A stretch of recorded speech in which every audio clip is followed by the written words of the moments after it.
Hello guys, welcome to Expert Clash part 20 for Dawn of War, vanilla version 1.2.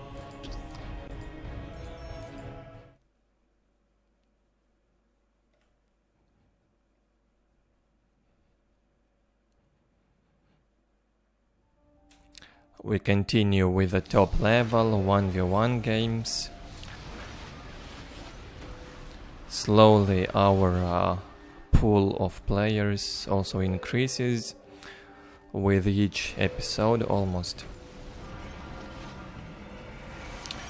This time a new player in the series, Daut, playing Eldar. In the left hand side on Meeting of Minds. Starts with 3 bone singers and sends one towards the enemy base. His opponent is creative. A familiar name to those who have watched the previous Expert Clash parts.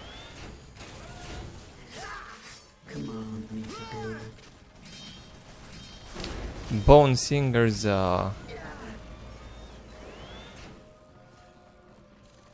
objective here in this base is to scout and see what creative is doing. Has he started with a barrack? Did he build a generator so that Daut can prepare? As we know, Eldar can suffer in early game against Space Marines if they get pressured here in vanilla. If Space Marine does an all-in, it's likely that Eldar will struggle a lot and maybe even lose if they do not prepare to stop an all-in. And especially if the Eldar starts with warp spiders, they can only have one squad of warp spiders for the first few minutes. And the Farseer comes out at the 4th minute in that case, which could be too late to stop an all-in Space Marine attack.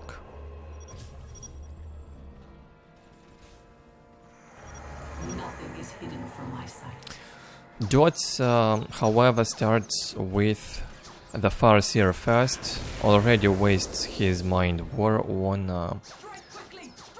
a squad of scouts. Only one scout has been killed. The first commander from creative is here. He started with 4 scouts, got a very quick map control, very well done.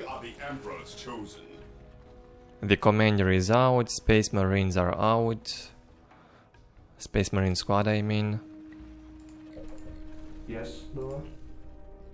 No generator, however. Eldar has a generator and he's building all the listening shrines faster also.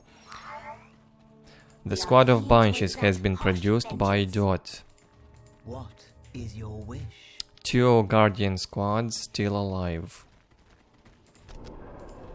We stand ready. Creative slowly moving in, marching towards those bunches. He didn't see them coming. Well, in this situation, bunches can't really do much. They can only tie up one squad at a time. And here we got 5 squads together with the commander. Otherwise, 3 squads of scouts, 1 tactical marine squad, and the first commander. You cannot tie all that up with a squad of bunches. The second squad is out, however. Guardians can deal with the scouts. The Emperor protects. Psychic storm cast by that Farseer. Not sure if she damaged anything. Probably those scouts which were running away. Yeah, a squad of scouts might get killed in here by the bunches. No, it got finished off by the Farseer's Mind War. Daut forces creative to retreat, surrounds the first commander in here. Not a problem for the commander to smash with the hammer a bit and get out. Neither Bunches nor the Farseer are a problem for that commander now, so creative is in a good spot. He's almost taking down this Farseer. Yeah, the stun is painful. LP2 up in here for creative. He's got 2 generators up already. Well done. Economy 97 to 20, controls all his strategic points, the relic and a critical location at the top side. Same for Daut, he's now getting the critical location at the bottom side of the map.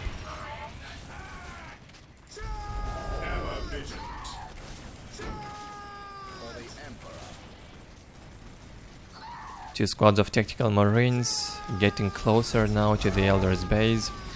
Daut has upgraded also 2 listening shrines, the outer ones as well as an inner position.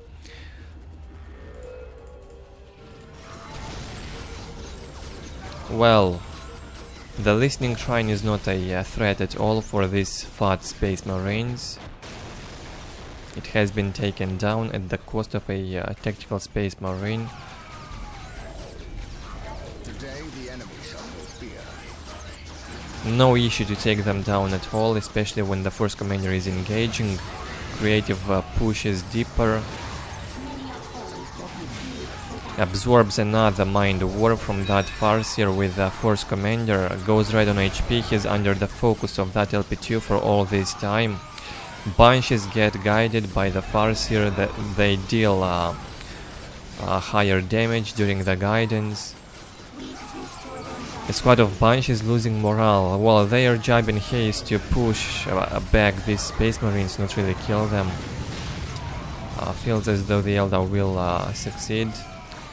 If the force commander dies in here, it's the end of this attack from creative. He has to retreat. The force commander gets killed.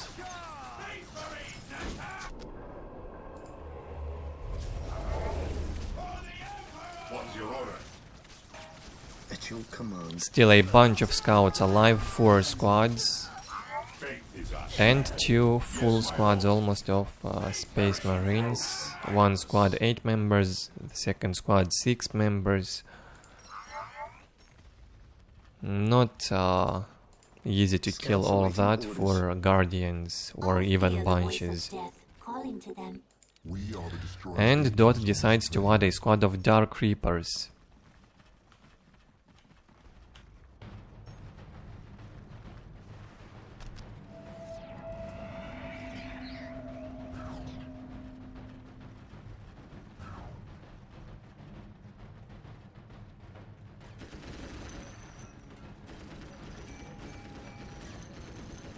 Creative researches the sniper rifle upgrade and builds the armory to equip the squads with heavy weapons.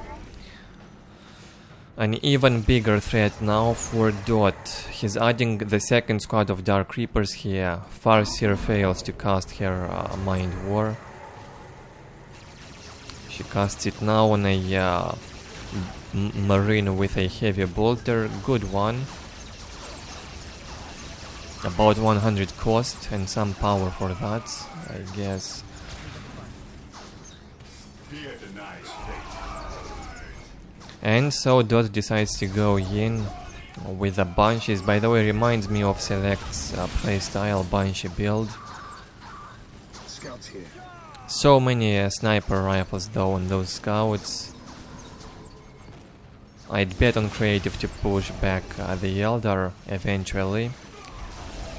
With this amount of snipers, Eldar's infantry should be no issue. It's a matter of time until they get pushed back.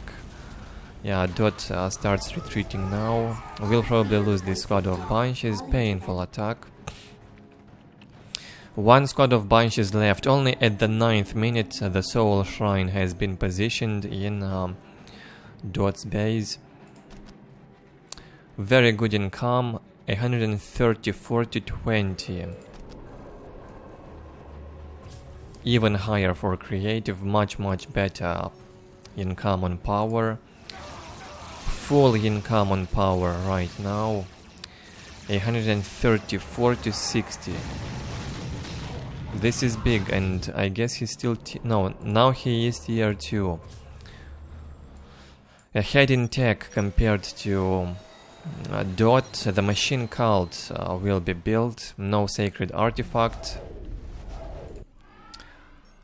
Well, I think he can afford both, honestly, in this situation. A very good economy, can easily afford both Machine Cult, Sacred Artifact.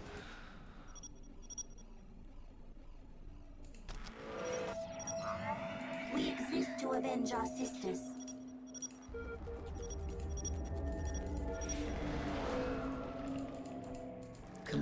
Soul Shrine up. Ideally, Daut has to transition to tier 3 right away and get those Fire Prisms perhaps, and the Dark Reaper upgrades.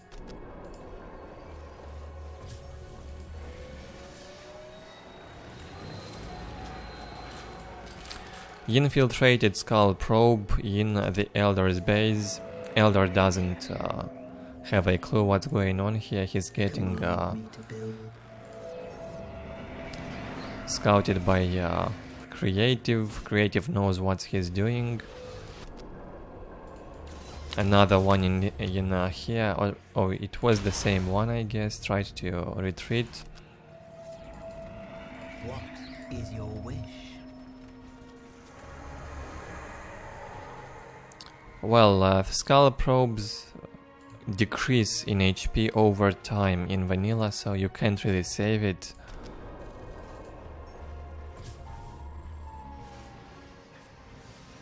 Look at this one, it's slowly going down on HP. Creative doing what I was saying he could do. Both Machine Cult and Sacred Artifact now follows. Because with this amount of infantry you do really need support from Librarian and Apothecaries when you mass up infantry like that. Faith is our shield. While the enemies of the Emperor still draw breath. Standard Dreadnoughts being produced. One Dreadnought out. And Daut hits tier 3 as well. Now he's building that support portal. 3 Dark Reaper squads, nicely reinforced, hopefully well upgraded as well. With tier 3 armor and optics, they should be doing fine against all of this Space Marine infantry. Supported by platforms and fire prisms.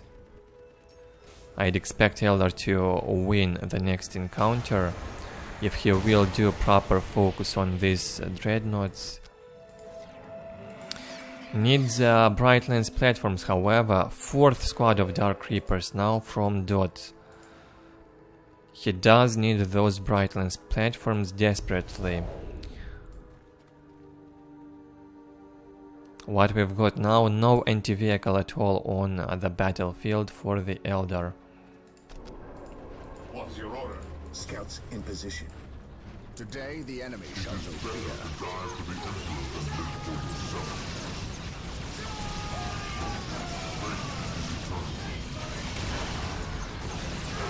Creative goes in, no anti-vehicle whatsoever from Daut. The Dreadnoughts cannot be stopped. Dreadnoughts with their assault cannons, I believe, is this weapon name. Dealing easily with all this Eldar's infantry. Without 3 Brightness platforms at least, there's no way you can stop these Dreadnoughts. Preferably you'd need 4 or 5 of them. And maybe even some Wraith Lords to tie up those Marines with missile launchers. Easy engagement in here from Creative. Only now, at the 14th minute, the first Brightlands platform gets out. One thing I noticed on the Eldar players, they tend to terribly overextend with production of Brightlances. Most of the time the Eldar players have the opportunity to produce them a lot faster, but they do not until they see their enemy vehicles. Dark Reapers in here switching their focus on the Space Marine infantry.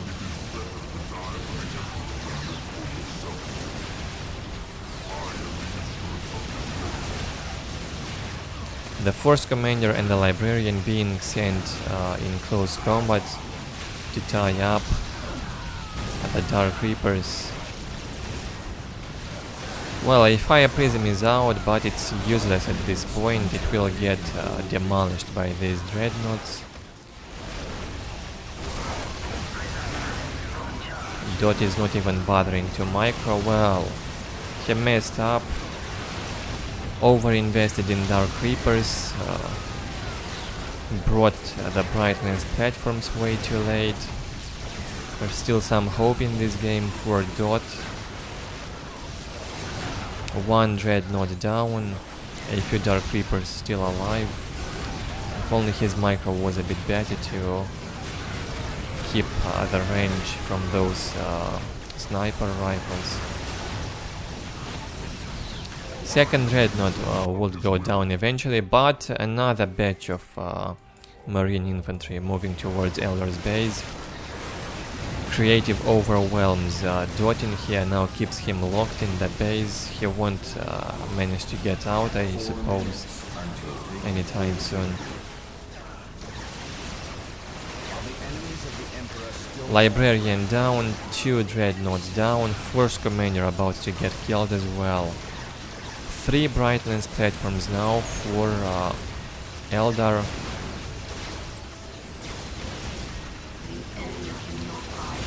The Farseer is still full on HP. 4 Brightlands platforms. Now this amount of Brightlands platforms is definitely enough to take down 2 or 3 Dreadnoughts.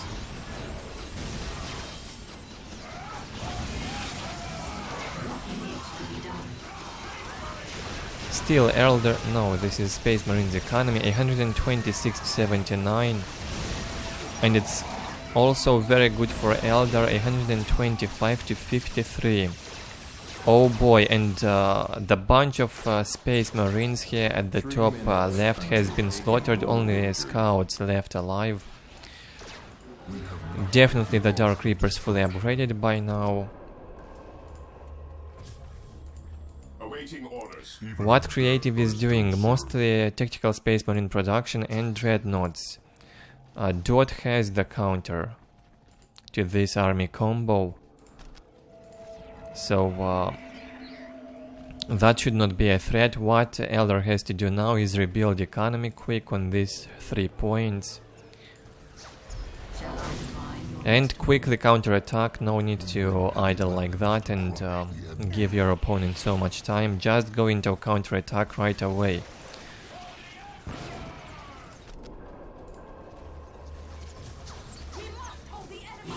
Okay, Daut will go for it, but he will not rush. He will do it slowly.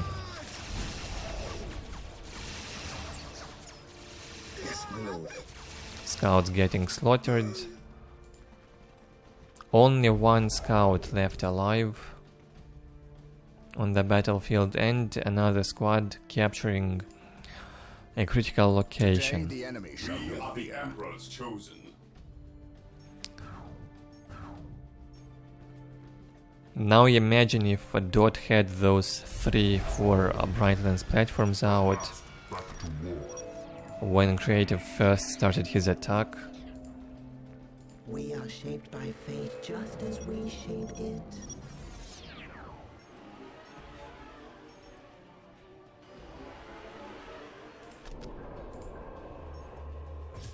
Tier 3 for Creative, but I do not see Tier 3 units. Where are the Predators? Where are the Terminators?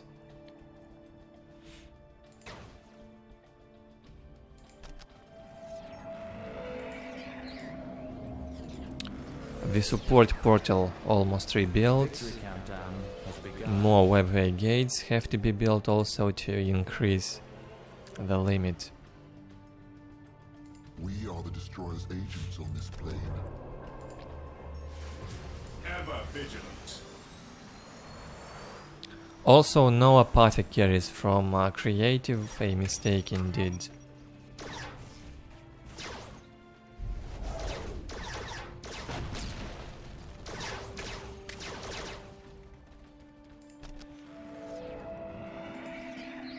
Command me to build.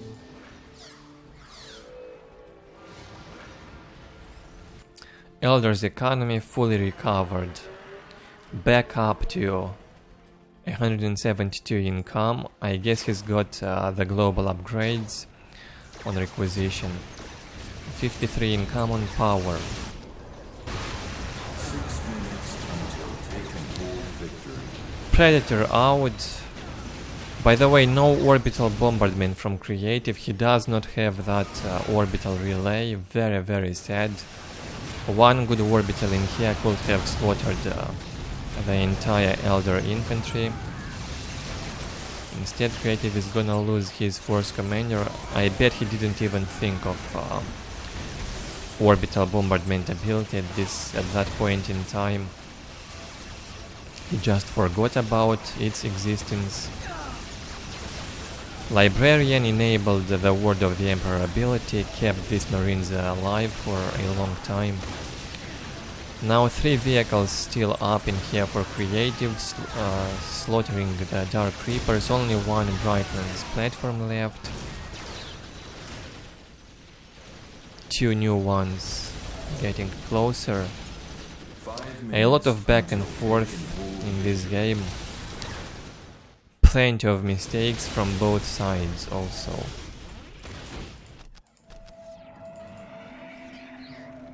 We are the Destroyer's agents on this plane.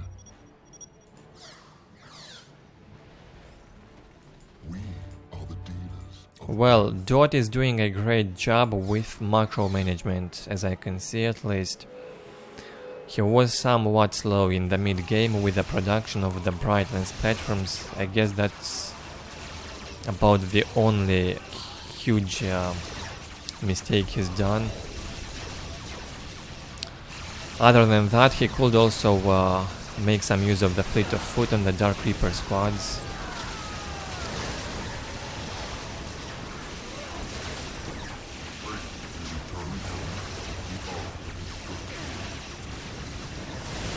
And perhaps not allowing these dreadnoughts to perform fatalities on the Dark Reapers. Don't be lazy and micro a bit.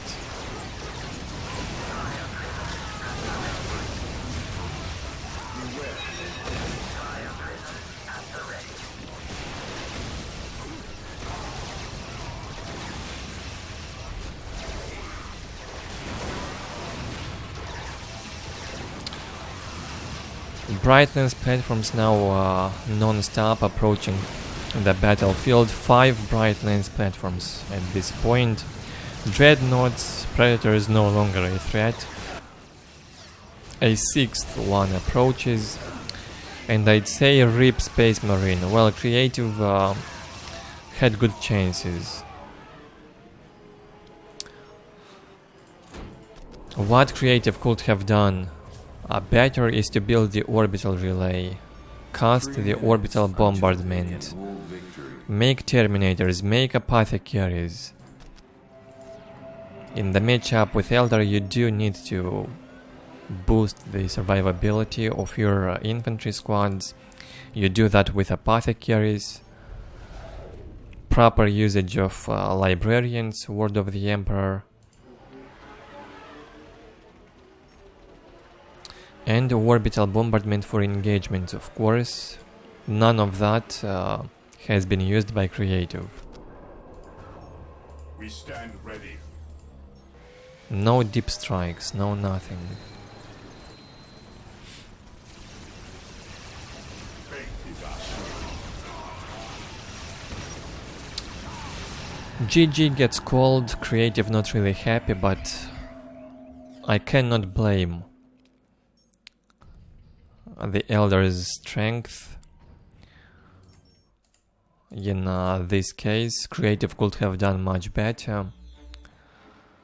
Very close game on units killed, not so close on decision making.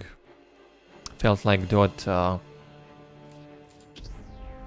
sobered up towards the end and showed a much better game with very good macro management. His micro suffered, of course, or a rather poor micromanagement on the Dark Reapers. Could have done better, I think.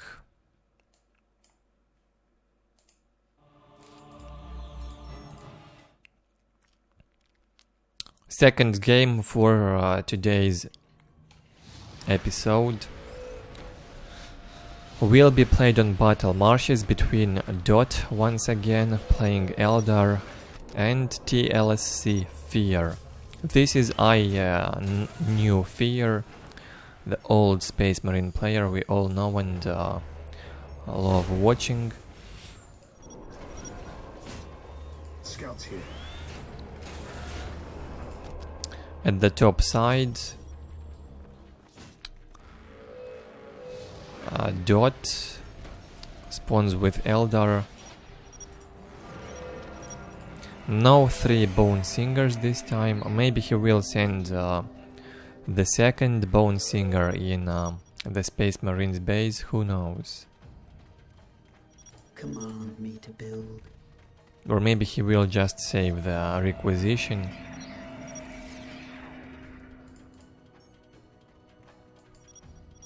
Command me to build. Here to serve. Yes, Lord. Scouts ready. Here to serve. In the lower position from Fear. What is this? 4 squads of scouts, of course. At your command. I await your instructions. Scouts ready. At your command.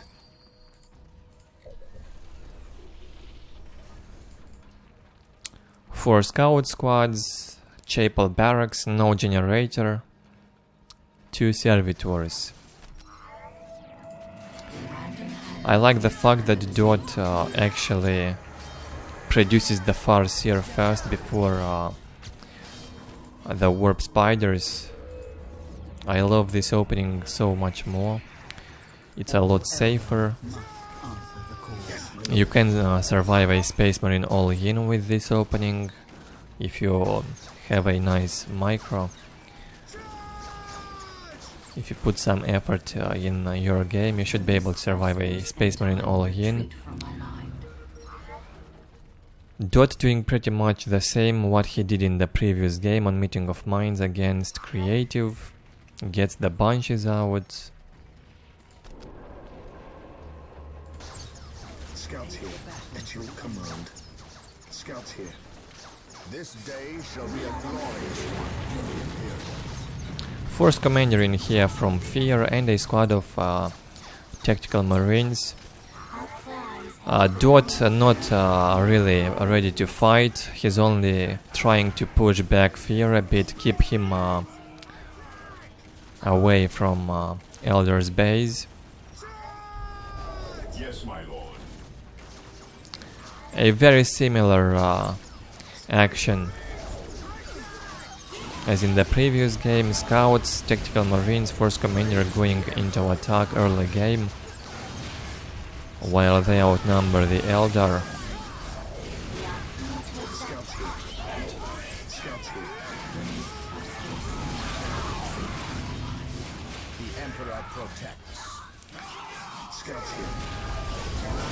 Farseer decides to tie up the squad of tactical marines. The force commander, instead of fighting that Farseer and finishing her off, I think he had a good chance. He was chasing the bunches instead.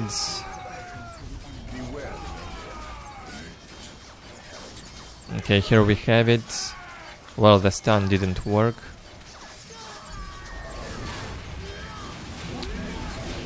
Good reaction from daut, keeping the Farseer alive, keeping her away from the fat commander with his annoying stun. Very important. Intense action-packed straight from the start. Feels like the Eldar is coming on top very slowly. During this time, however, Fear captured the relic in the left-hand side. He's got better map control. 74-0 income for Fear, 68-10 for Eldar. One generator up, that's a pretty big deal. He can go tier 2 even now if he wishes.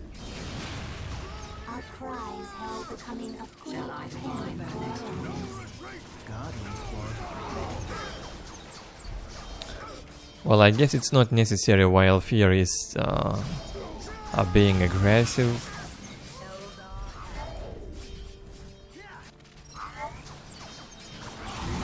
Farseer almost finished off by that squad of tactical marines. Her close combat damage is ridiculously bad.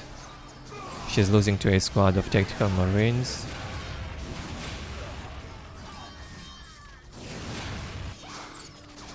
Well, the bunches have killed a lot of tactical marines and scouts.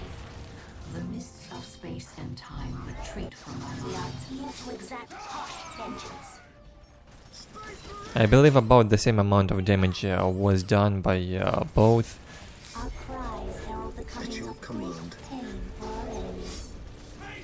80-10 income now for the Eldar.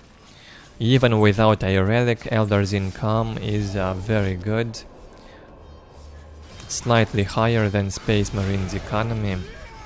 All that time Fear fighting without a generator,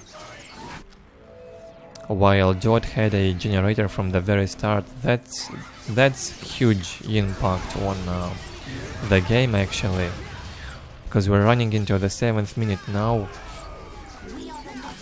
So 7 minutes with a generator for the Eldar, 7 minutes without a generator for Fear. That's huge. Tier 2 transition halfway built. The Farseer probably will die. Runs away on 15 HP. Some damage in range was dealt by the Force Commander, and she gets finished off. A lot of LP2s have been upgraded, 3 of them inside the Eldar's base. Very nice economy, 86-10. And still 74-0 for Fear. The listening post for this relic has been ignored all this time. Fear prioritizing the reinforcement on the infantry squads. On alert, brothers. The enemy must be nearby. Which was definitely a mistake.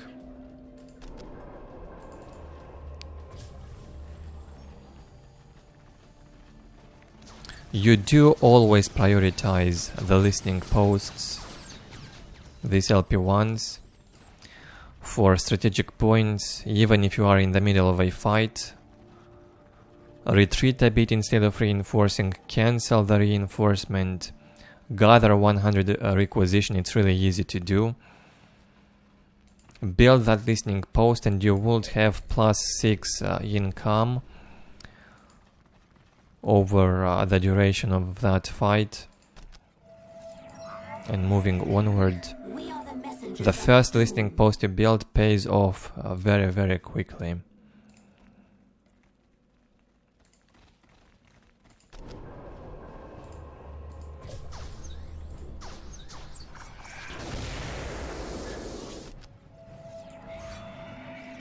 We exist to avenge our sisters.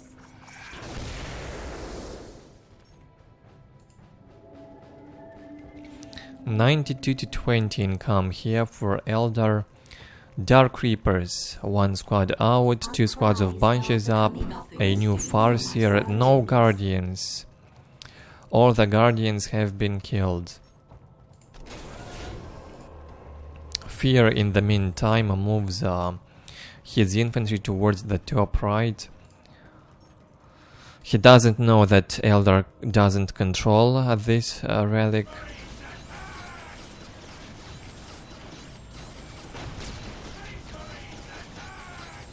Won't even check in there. Should have sent a squad of scouts and take this.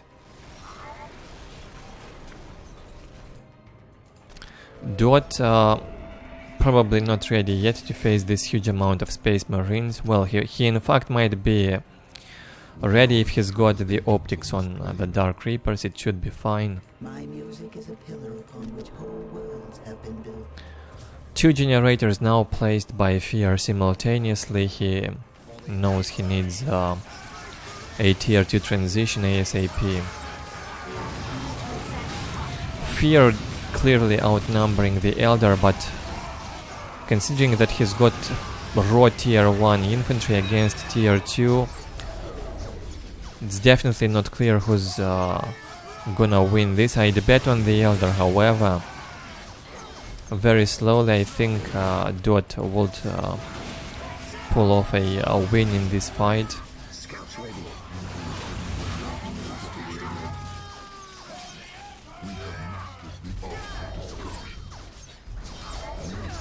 Very, very lazy micro on the Dark Reapers for Daut, I have to mention that. No usage of Fleet of Foot at all.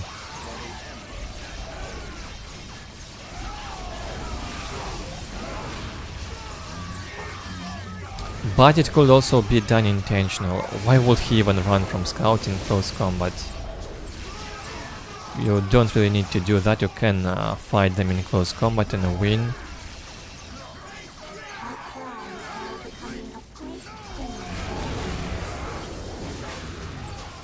And preferably you have to disable the Fleet of Foot when you do that. Don't fight scouts in close combat with the Fleet of Foot enabled, please. 86 to 20 income now for Daut. He lost the LP2 here at the top right. Rebuilt it now. 80 to 20 income for Fear. Still tier 1, no armory. No even sniper rifles.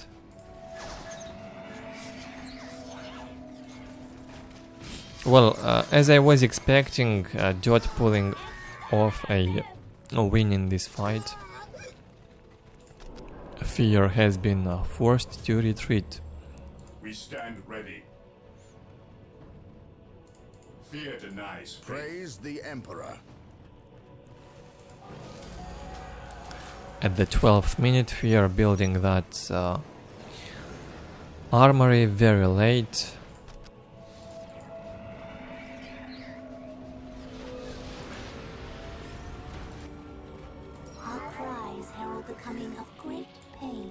A third generator for Daut. He probably needs that, wants that global upgrade and requisition. Okay, and he's now gathering the Bright Lens platforms. The first one is out. Getting prepared faster this time before he sees any vehicles on his opponent's side. It's not necessary to have vehicles on the enemy side in order to produce these bright lenses. You can use bright lenses at taking down buildings also from a huge distance.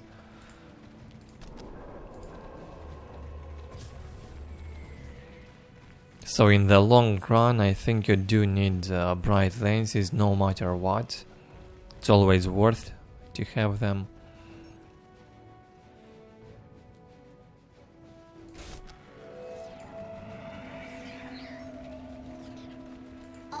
The voice of death calling to them. No tier 3 this time from Daut. Instead he's producing bright lenses. Actually he is tier 3 also now. Surprised to hit tier 3 with such a low income. Support portal almost finished. We are the Destroyer's agents on this plane. Fear's economy is hell. It's a matter of time until he gets demolished in here. Still tier 1, tier 1.5.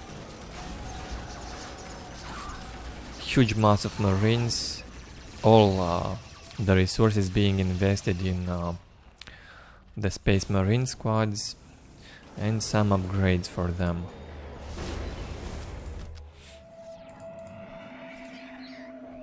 We have mastered the art of destruction. We are the Destroyer's agents on this plane. Many are called, few survive. Command me to build.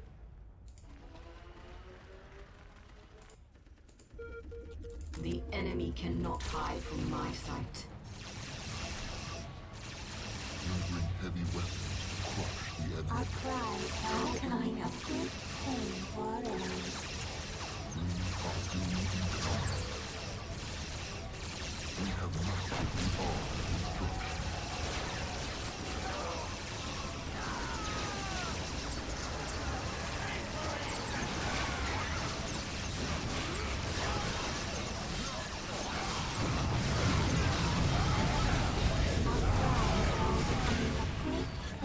Next engagement, the final one in here from the Eldar.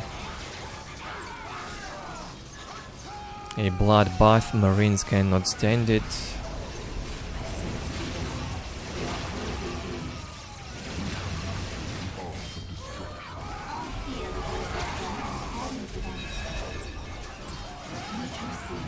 Force commander getting slaughtered here by 2 Dark Reaper squads and 2 Bright Lances. Bunch is tying up the remaining Space Marine squads, supported by the Farseer.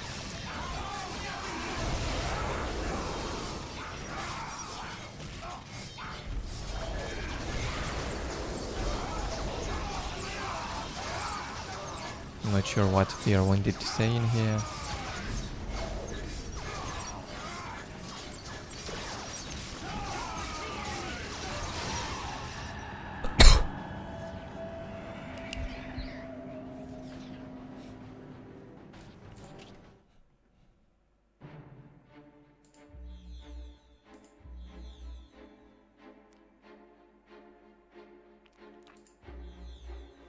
Well, much more one-sided compared to the previous game.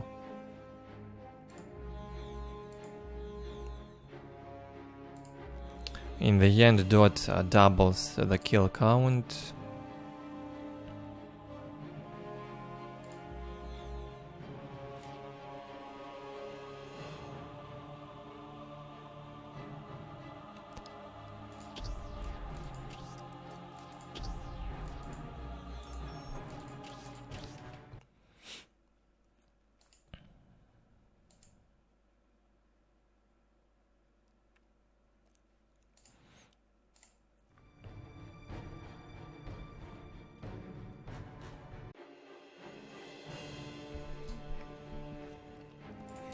In the third game we'll have chosen Korbah versus PuReBall on Valley of Khorne. Already been missing these maps.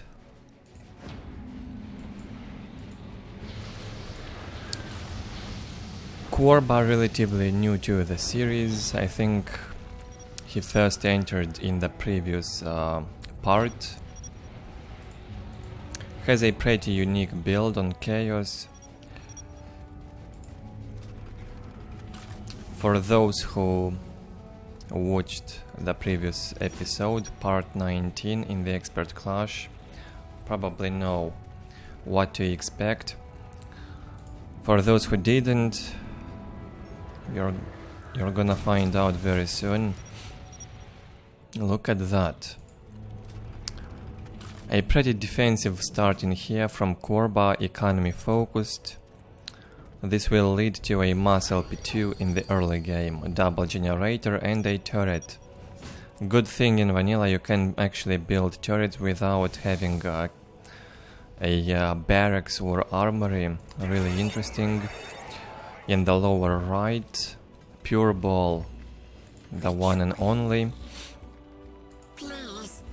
A pretty entertaining orc player.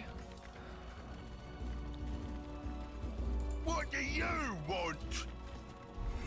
What do you want? 2 Slugger boys, the big mech, very standard.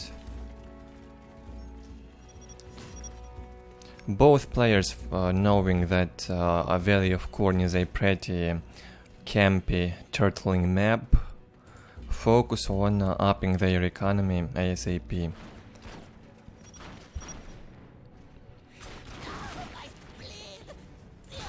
The mech is being sent to engage into the cultists, and he finishes off a squad in like what, 2 seconds?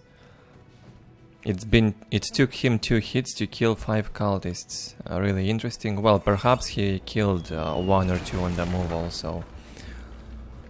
Brutal.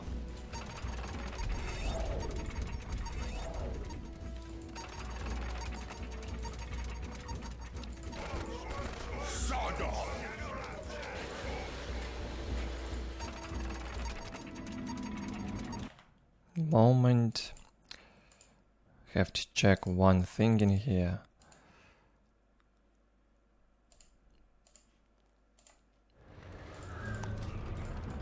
Wanted to make sure that overlay on the timeline bar is well covered. Seems to be the case. Well, this is heaven for what Korbah is trying to do, this map. You've got very well positioned strategic points in front. If you upgrade these 2 front strategic points to LP2s as well with the relic, and if you also have a turret in the middle, the defenses will be almost unbreachable, unbreakable. Well, if the Ork would get in range of only one of these structures, then it is possible to take them down, of course. If a bunch of Orks with big shooters would sit in here, or tank busters, they would certainly take down them easily one by one.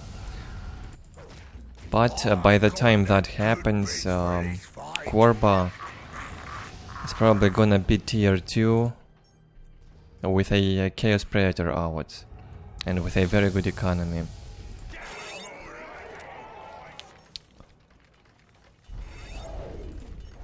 At home, PuReBall upgrades economy very nicely.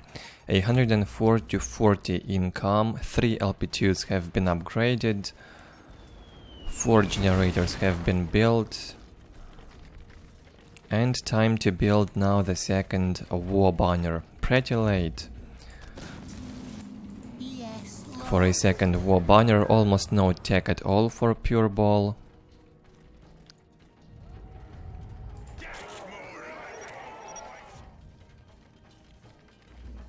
What is it? Don't bother me. I'm working on something.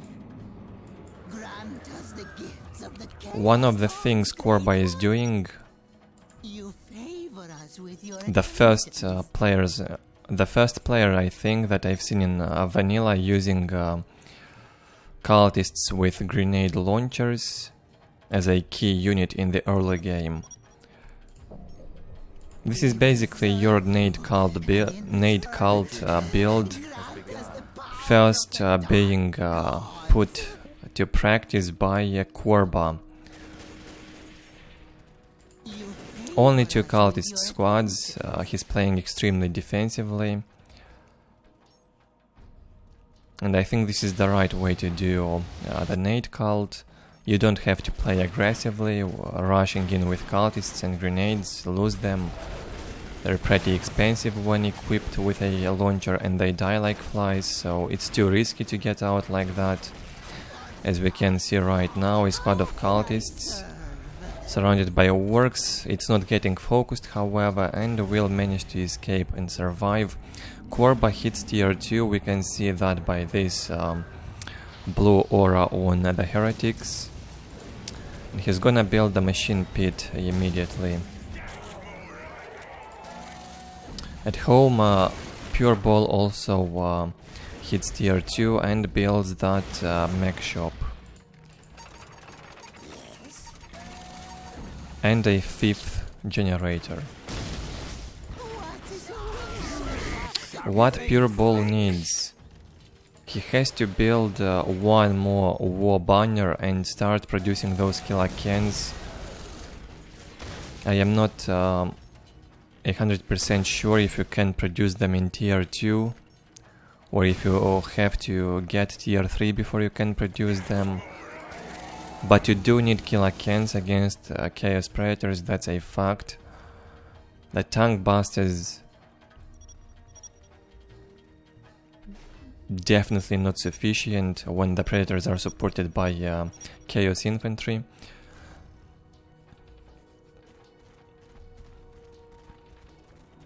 There was some huge float on PuReBall at the moment. I think he actually transitions to tier 3 at the moment. Taking up sneakily, he's only got a squad of Slugger Boys, 2 squads of Slugger Boys and a mech. That's all he's got throughout the course of this game. Almost no investment in infantry.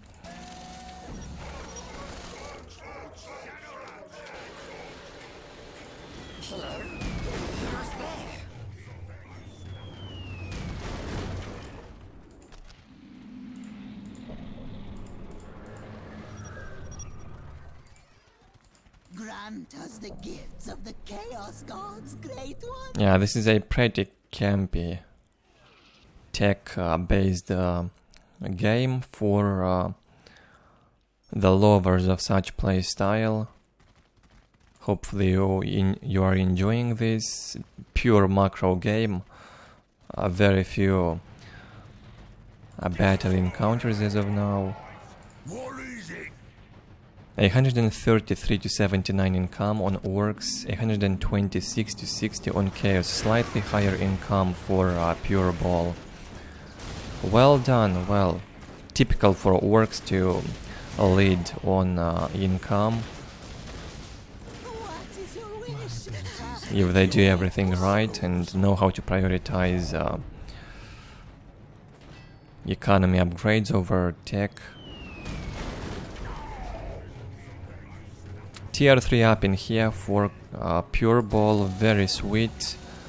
Come on, get those kilocans out already. You will need them.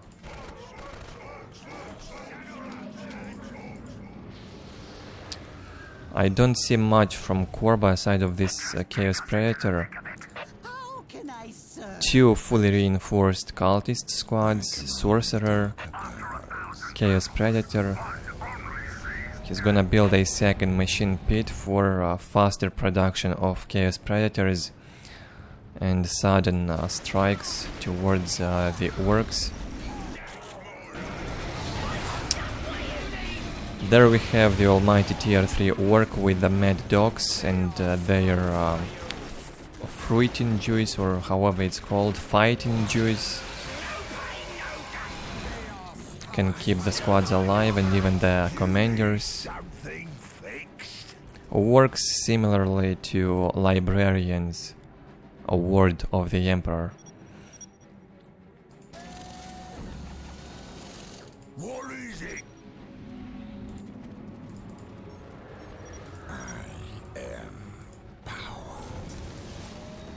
Second machine pit up for Korbah.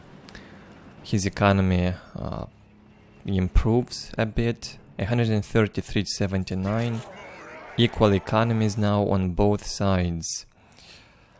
Well, what can PuReBall do is upgrade those globals for both power and requisition and get ahead.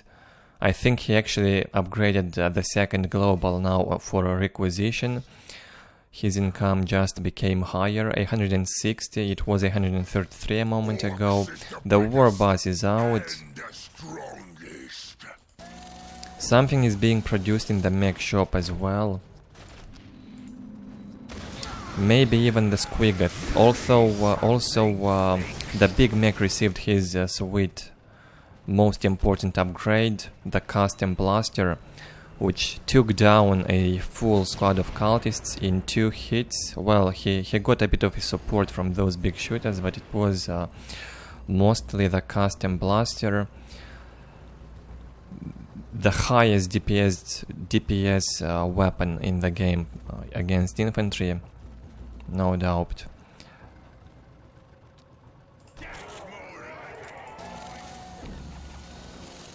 Most likely... Oh no, this was a killer can. Well, I don't see any issues then. For PuReBall, if he will keep producing killer cans, he can definitely deal with Chaos Predator mass. He just will need more killer cans and preferably upgrade their weapon from big shooter to a rocket launcher. They have very good accuracy and high damage to vehicle. Plus they can fire on the move while approaching the predators in close combat and dealing more damage in close combat. Feels like I'm reading PuReBall's mind from back then. He actually equipped a rocket launcher on a killer can. Well done. Time to do that on the second one.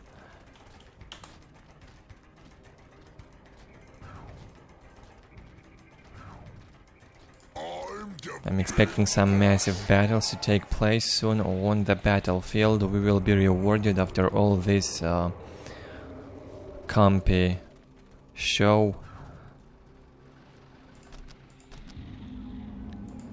Tier 3 up on Chaos. Well, it was about time. Sacrificial Circle up, Demon Pit. The squad of Obliterators is here, has to be reinforced now. Both global upgrades have also been researched by Korbah. 151 to 95 income. Very well. Well, almost equal economies on both sides, slightly higher on Orks. It appears Orks global upgrades provide a slightly higher bonus compared to Chaos on resources.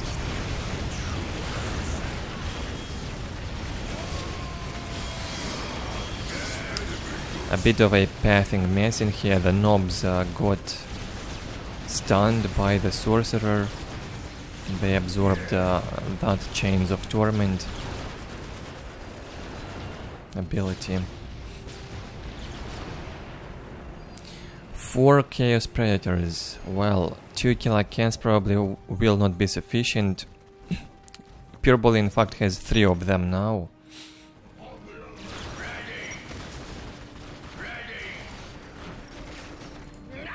If only PuReBall was trying his best instead of typing in chat. I'm looking at his float and I can clearly see he's not playing to full potential in here. Only 6 out of 20 vehicle cap. He can keep producing those vehicles, and he has to build either a second HQ when floating like that, or more production buildings, or at least upgrade these strategic points, listening post to LP3s. Will be worth in the long run, because the economy is about to start decaying. After the 15th minute, it slowly will go down. The points will turn yellow, then they will turn red. Very painful in the late game, so you can prepare for that with a second HQ. Each HQ provides you with another plus 20 income on requisition, and even more than that if you've got the global upgrades. Definitely worth getting the second HQ. Plus you can also build 6 more generators, and if you're a defensive player you can build more turrets.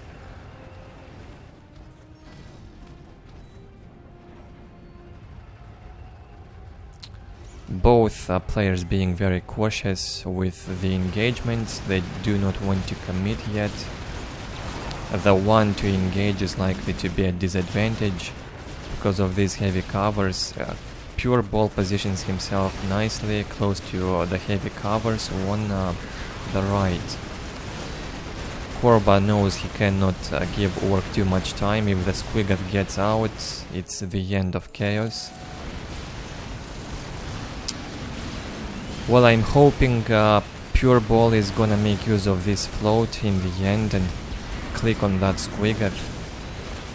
It appears he's got a problem with gathering power currently.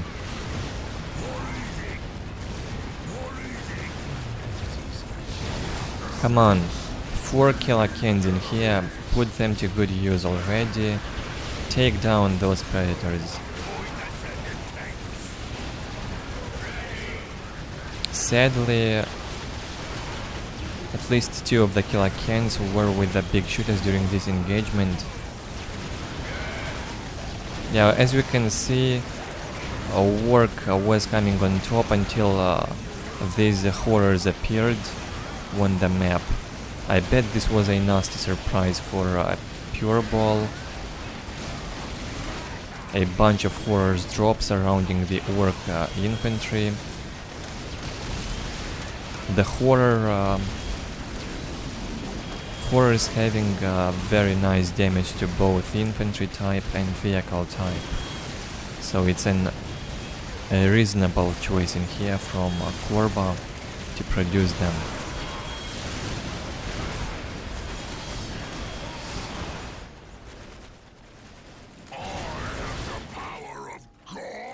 Let's look what's going on in here in the Orks base. Still a huge float, massive float on PuReBall.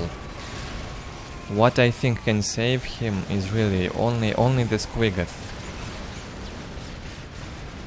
Either full limit on Kilakens or a Squiggoth. No other options. Infantry will not succeed against this amount of Chaos Predators.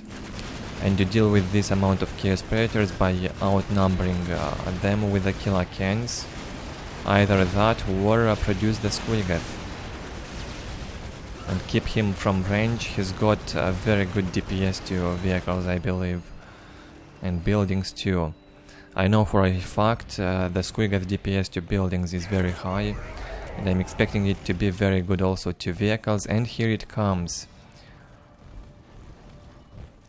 Scariest creature in Dawn of War.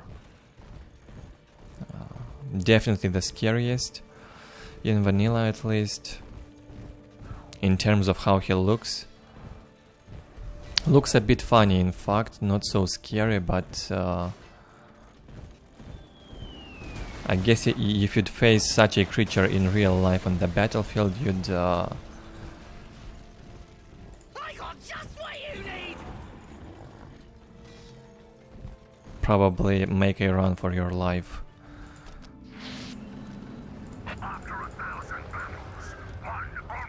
6 Chaos Predators, 3 squads of horrors, a sorcerer, and I bet even more horrors are sitting in those sacrificial circles. Korbah probably producing them non-stop and gathering them up. 15 out of 20 limit on infantry and 18 out of 19 on vehicles. He's got full limit. 6 Predators is the best you can get, I guess. Maybe 7.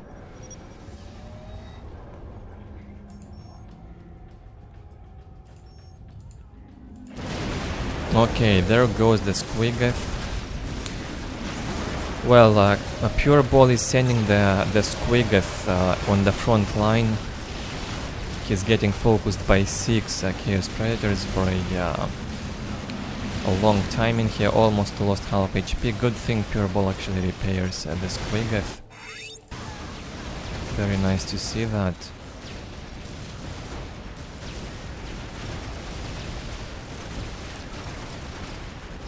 The next thing PuReBall has to do is keep this Squiggoth on range stance. Do not tank into those predators. Not a good idea. Still 6 predators in here. PuReBall decides to absorb all that predator damage with the Squiggoth, which is the most reliable anti-vehicle source in this fight. Absorbs the damage nicely, but it gets killed very quick. Korbah deploying all these horrors behind the Ork infantry. Again, very well executed. Taking PuReBall by surprise.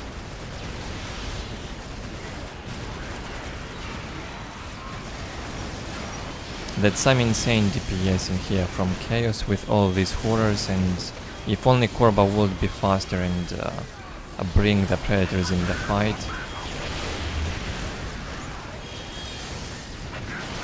Yeah, look at that, the kill-can damage to vehicles. Imagine if PuReBall produced kill-cans at full limit, about 5-6 kill-cans, and get also the rocket launcher for them. He'd have no problem at all against these predators. He'd only have to face one issue, the horror mass or the obliterator mass, which should be possible to counter with enough big shooters and mad dogs.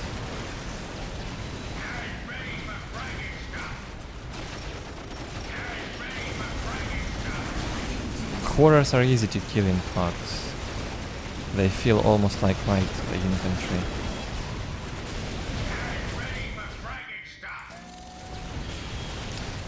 Economy going down, what I was mentioning earlier, the points turned yellow.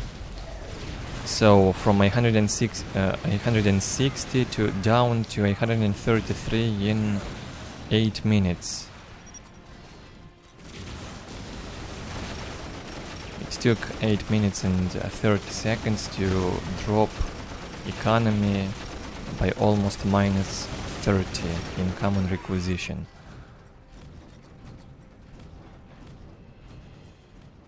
The power income doesn't go down yet. The generator is probably not affected by this economy decay in Dawn of War Vanilla. It appears so. They do not turn yellow or red apparently. Very high income on power on both sides, especially on Korbah. He's got a second HQ now. Doing a better job with a macro management, I see. Very well done.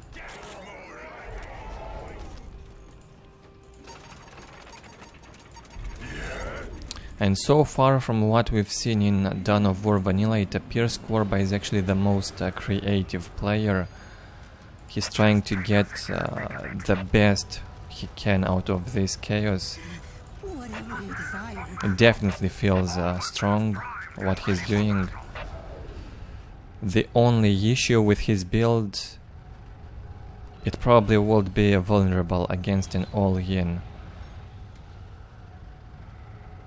If you see this coming, with an all-in properly executed at the right time, it should be doable and take down Chaos in the early game.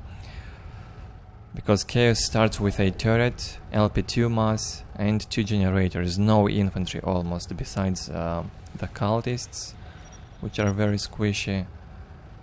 And then you can take down the LP2s, the turret one by one with a well executed attack.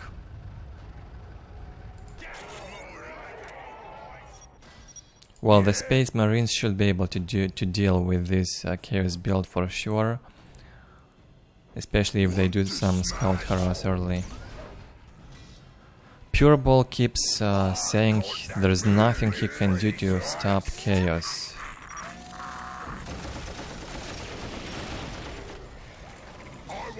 I don't know what to say.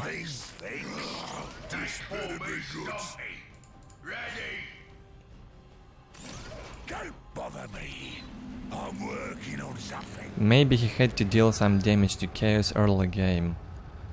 Don't let him take up so easily, but it's a value of Khorne, so a bad engagement can cost you the game in here. If you've got a bad fight, your enemy will counterattack and catch you off guard unprepared and destroy you.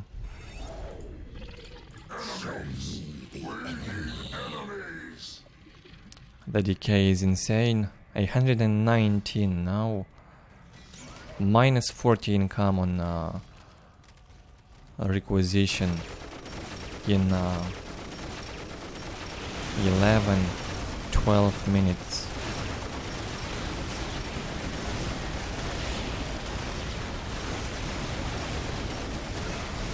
Korbah approaching the Ork base with his mass of predators. He's got the las cannons on 2 predators.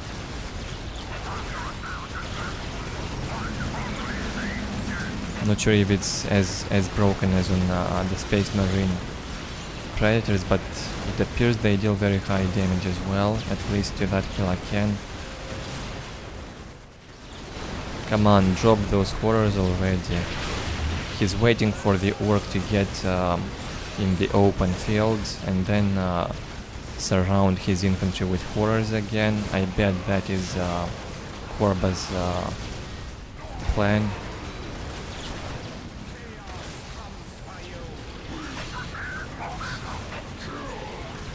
Chaos Lord Bale almost dead, red on HP.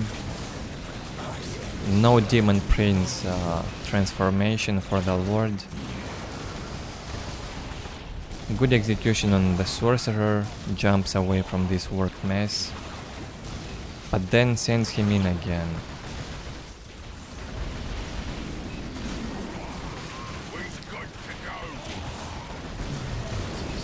A new Squiggoth is out.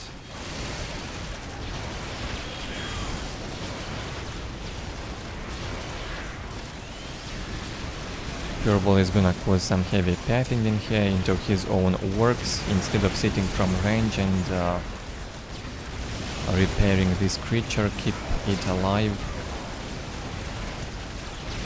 Don't just go in like that. Well, at least one thing that PuReBall could have done better is use the Squiggoth wisely. Do not suicide him so badly. More than half HP down in about 20 seconds.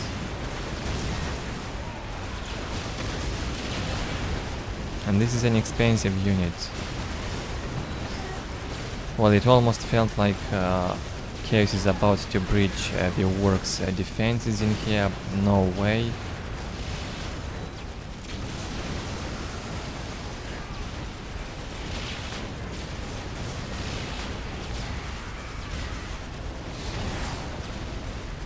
Take a look at this area of effect, Chains of Torment stun.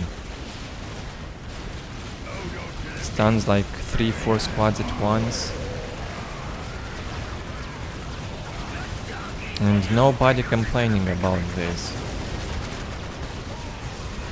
Okay, this is the end now. No bank left for PuReBall to deal with this. The requisition income is completely dead. Korbah has a very nice bank in here. Almost 200 income on power. He can produce those predators endlessly. And this is another successful win for Korbah and his unique build. What he called the horror tech back then. A close score on military. Good economies and tech also on both sides. It felt like PuReBall just had no clue what to do and how to handle this chaos build. Because at that time mostly Korbah was playing like that. And then I think Santiago was learning to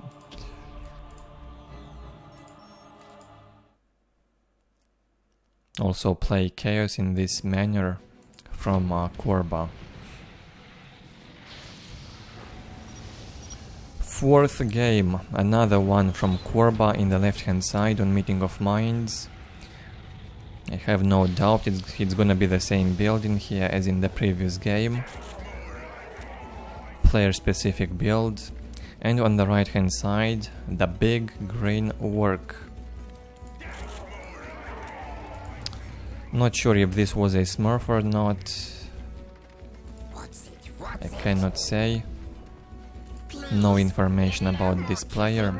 Just let's hope he'll show a good game.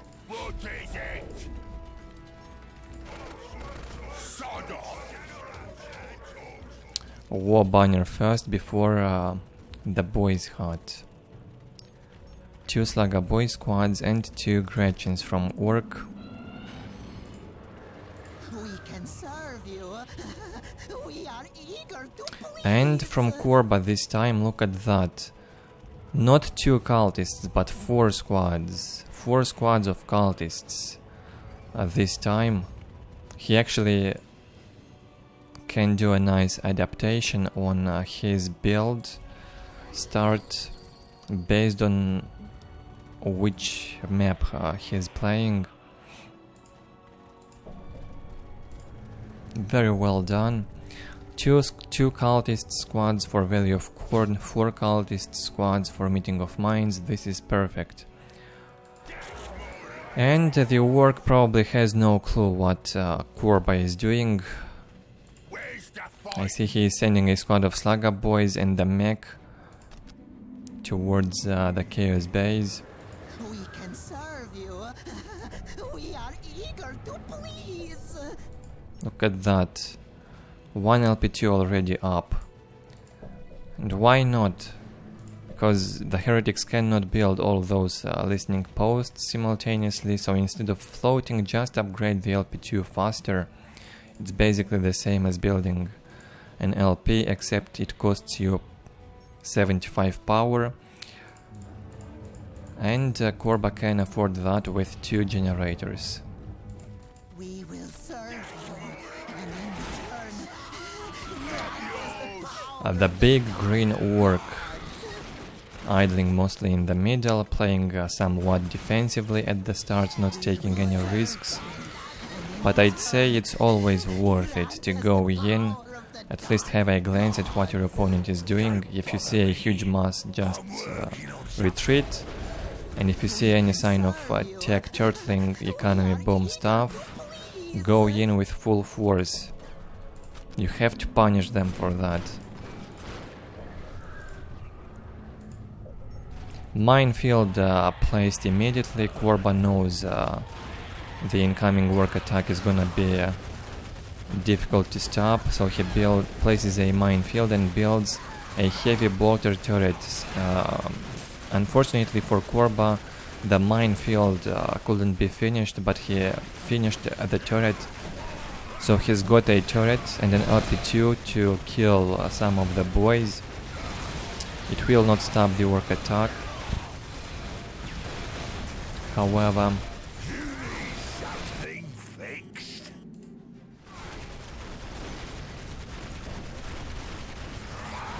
the turret goes down, a new one has been positioned close to this LP2. And a second one next to the headquarters. This way that these 2 turrets can defend each other.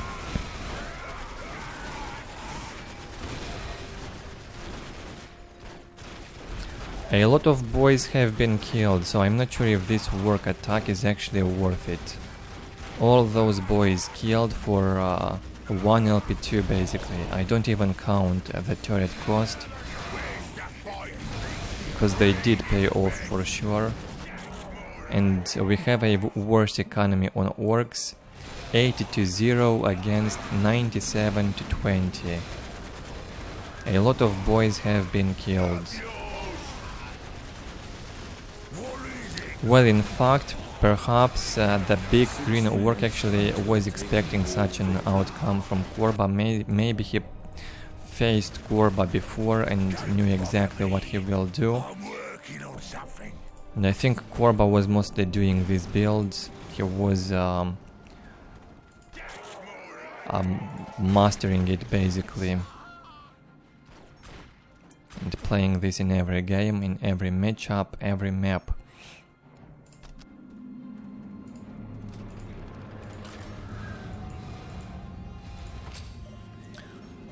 Three turrets next to the Chaos Stronghold, a very good position in here to build the important buildings. They will be very well defended by any Ork harass, which I do not see coming anytime soon. The Storm Boys, all they can do is harass LP1s. There will be no LP1s at all soon on the map. Only this one left and this one in here. This LP1 will be defended by the turret and probably will be upgraded soon. I only have one complaint towards Korbah. What's this float on requisition?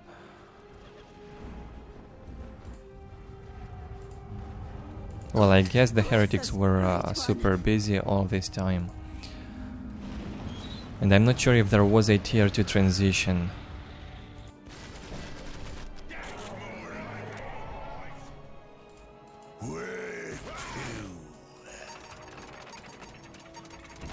Pilo guns placed by DaBigGreenOrk.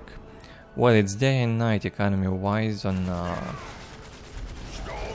these players. 80 to 10 against 98 to 40 in a moment. The Chaos Temple has to be built before Chaos can actually go tier 2. They will have to build the Chaos Temple and the armory even, I think. They do need both barracks and armory for being able to transition to tier 2. Now compare that to Eldar, which only have to build the Soul Shrine, which is super cheap in Dawn of War Vanilla. 140 requisition to 40 power cost. That's not crazy. And that Soul Shrine serves as both tier 2 transition and armory. This is so unfair, I have no words. So much more expensive for Chaos to do a tier 2 transition, and extremely almost free for Eldar. Almost free.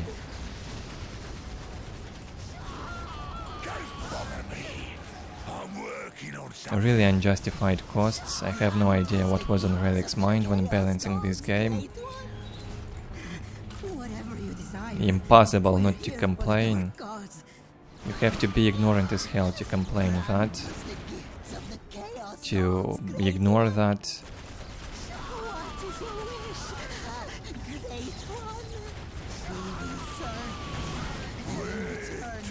Tier 2 transition, Tier 3 transition from the Soul Shrine, you can build more of them, they are very cheap, so why not?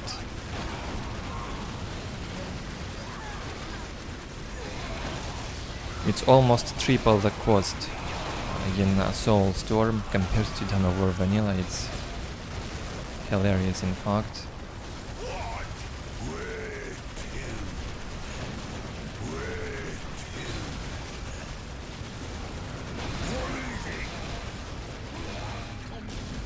Fail attacks in here from Ork.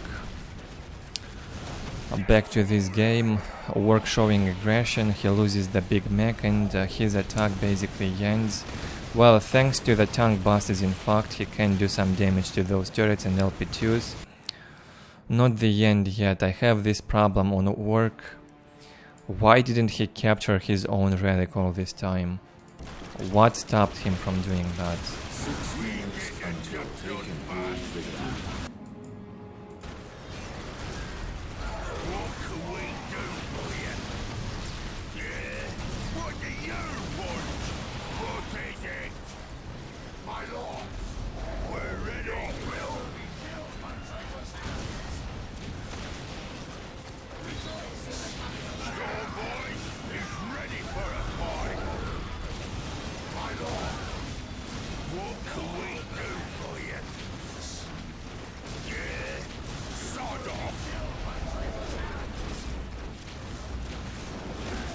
Tier 2 up for Korbah, deploys the first squad of horrors.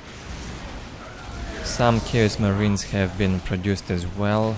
Korbah had to deal with this Ork aggression somehow. His economy is still higher despite losing 3 points, 2 strategic points, and the relic are down, decapped, and still on 92 to 40 economy. Only 80 to 10 for Ork. This is sick.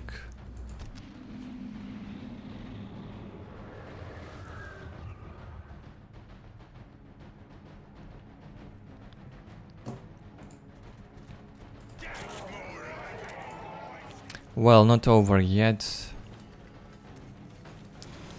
Still some hope in there for Orks.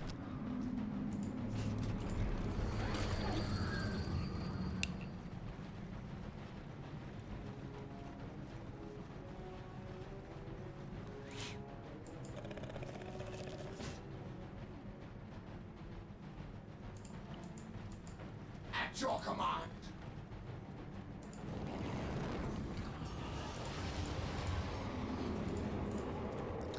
Bunch of turrets. I love the positioning from Korbah, doing it very nicely. Definitely experienced with this build by now. Practiced this chaos build all the way up in the ladder, up to 16 to 1700s in the ladder. That's a lot of MMR points. Grant us the gifts of the chaos. It was very difficult to get MMR points again in the real MMR points, not your DaU stats ones, Grant us the power of the dark. because you were mostly facing opponents of your level, Yes, master. high up in the ladder. You cannot play unfair games and just win whatever player you want and get free points. Basically, this is not how it worked back then. The system actually selected a player of your level, a worthy opponent, tried to make things balanced. Thus it was a lot more difficult to go up in the ranks.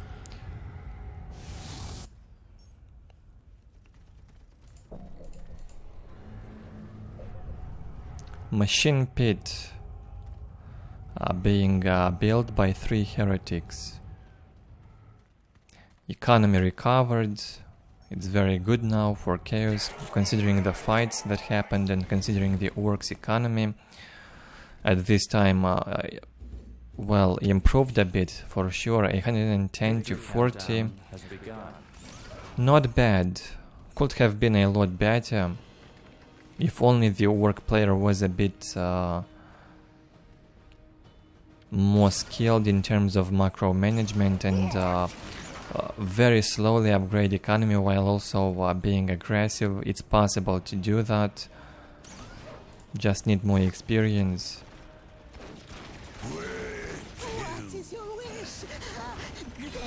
You can save on a few boys reinforcement, build a generator instead, and then another few boys reinforcements, upgrade an LP2, and like that you can slowly upgrade your income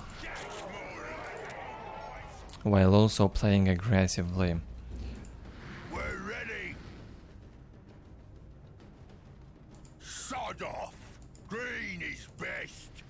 6 minutes until take and hold victory. 3 shoot-up boy squads from DaBigGreenOrk. A 4th squad is out, and the big mech. Well, this Ork combination will melt from Chaos Predator must, no doubt in my mind. And then with some support from horrors, the perfect choice to deal with the shoot-up boys, especially if they will be equipped with the rocket launchers. If the shoot-up boys were receiving the big shooters, they would have been effective against horrors at least, but then there would be nothing in here to deal with the Chaos Predators. Okay, the war tracks actually can deal with the horrors. I almost forgot that war tracks exist. Good to see them again.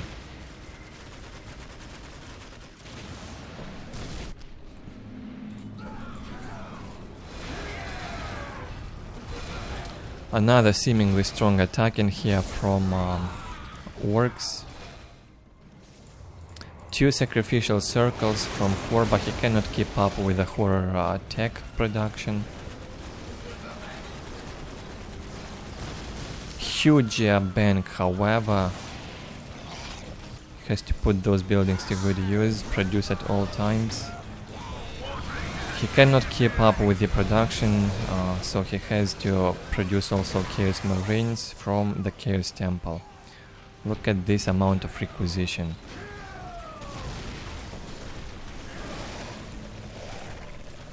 Needs more horrors, needs them fast, needs one more machine pit and Chaos Predators.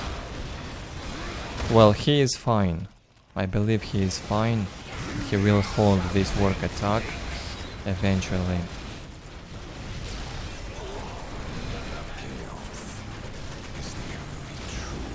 One Chaos Predator will be enough to deal with these war tracks, even if there will be shoot-up boys with the rocket launchers. It will take them ages to take down a Predator.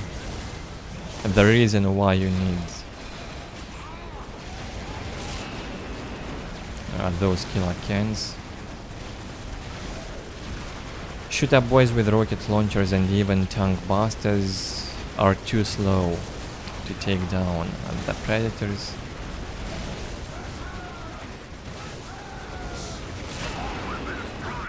A very resilient vehicle.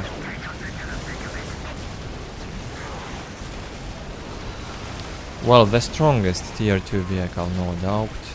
It can compete even with tier 4, tier 3, tier 3.5 if I can name it so, because there is no tier 4 in vanilla actually. You get to tier 3 and then you have to pay a big cost for the elite unit. You don't have to do the tier 4 transition. Instead you're paying double the cost for the ultimate unit.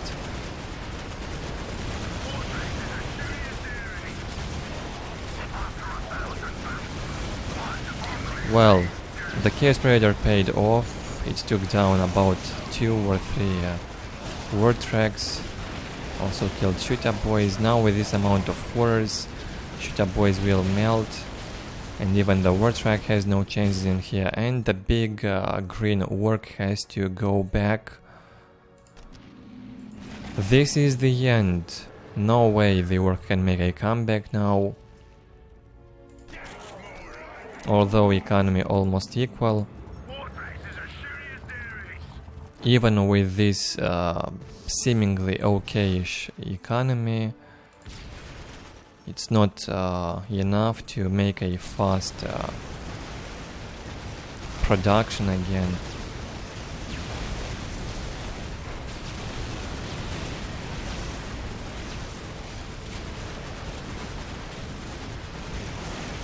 And the Chaos Forces become ever stronger.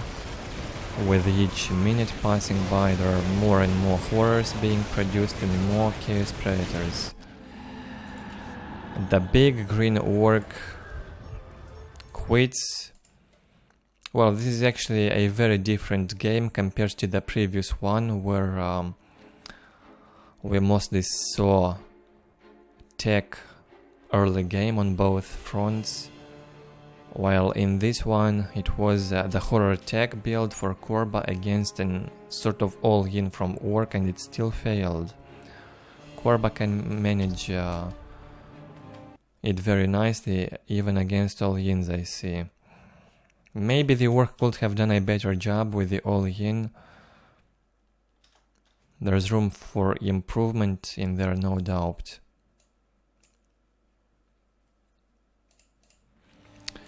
And in the fifth game, we'll have another one from Korbah. This is the rematch between Korbah and PuReBall, one meeting of minds. Very interesting to see. Can PuReBall adapt? He desperately wanted another map in the previous game. I hope he can do it better on Meeting of Minds. He knows what Korbah will be doing for sure, so I'm expecting PuReBall to pull off a much better game and complain less, at least. The least I'd expect.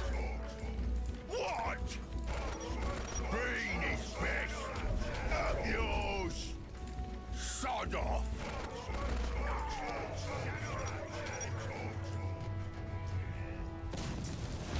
Anything for the great powers. My life is forfeit. What is your wish? We're here for the dark gods. Korbah acknowledges a defeat on railway. Anything for the great powers. Probably a not well suited map for his build, I'd assume. A very short distance from one base to another, at least from one player's strategic points to the other strategic point.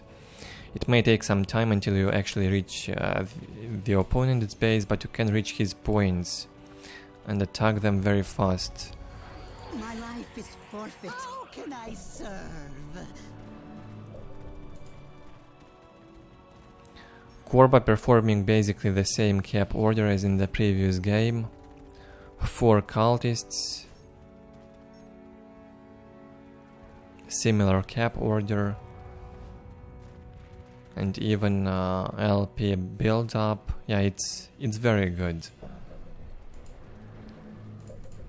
And the fast LP2 in here before the second minute hits. Fast economy upgrades. The mech is out, PuReBall is going for it. He knows there is no threat early. He has to go for that chaos base. Even ignore the cultists. What you have to do as an orc, I think, is kill those heretics. Don't let them build those listening posts so fast. You have to delay the chaos economy and tech to the best of your ability. In this case, this is exactly what Korbah wanted from PuReBall, to distract his mech, keep him far away from the chaos base.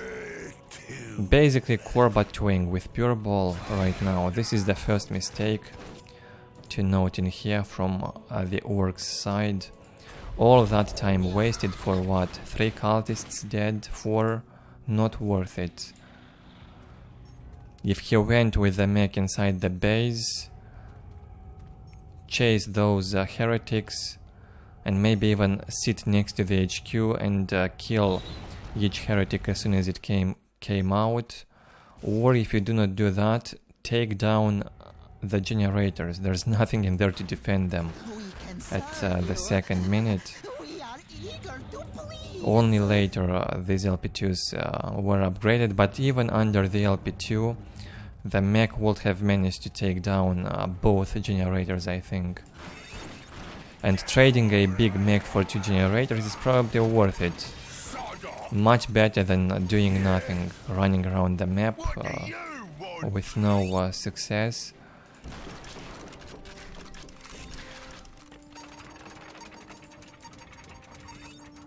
Pylo guns up in here for Orks. A squad of shooter boys out. What is it? More and more boys being produced, I see. Maybe a PuReBall preparing for a strong attack with upgraded infantry. Chaos Temple already up. Chaos Armory will be finished soon. And then Korbah can do the tier 2 transition.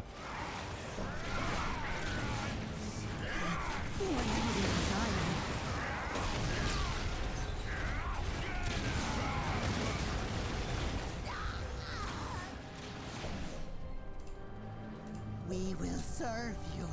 We're here for the dark gods. Grant us the power of the dark great gods.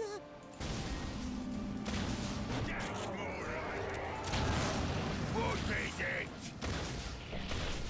You need something fixed. Rocket launchers equipped to the boys. Perfect DPS to buildings, as we can see. 2 LP2s have been taken down at no cost for Ork. No Orks at all have been killed, since the rocket launchers can outrange the LP2s apparently. And they have better accuracy and DPS also in vanilla by the look of it, and you can get them at tier 1.5. Isn't that ridiculous? Imagine having these rocket launchers in Soulstorm against river jet bikes. We will serve you. One thing Orks can only dream about. Well, most of these Ork infantry melts down from grenade launcher DPS from the cultists in this fight.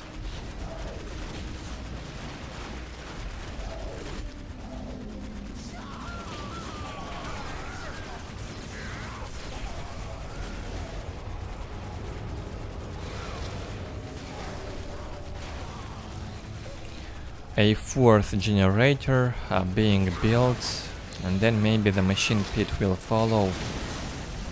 Korbah should have enough. But is he in a safe spot to go for the machine pit? It feels as though he's almost dead, and I'm not sure what he should do at this point in order to make a comeback. Even the sorcerer will not save the day. There's simply too many green skins around here. But they probably have no upgrades. There's no armor definitely for these boys. They died way too quickly from that sorcerer ability. A bunch of Orks.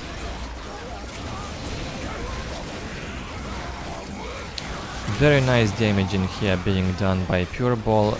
Sadly his decap failed. Has to repeat it.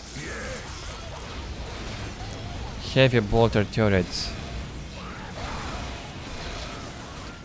being built by Korbah. He has to take some measures and deal with these Ork attacks somehow.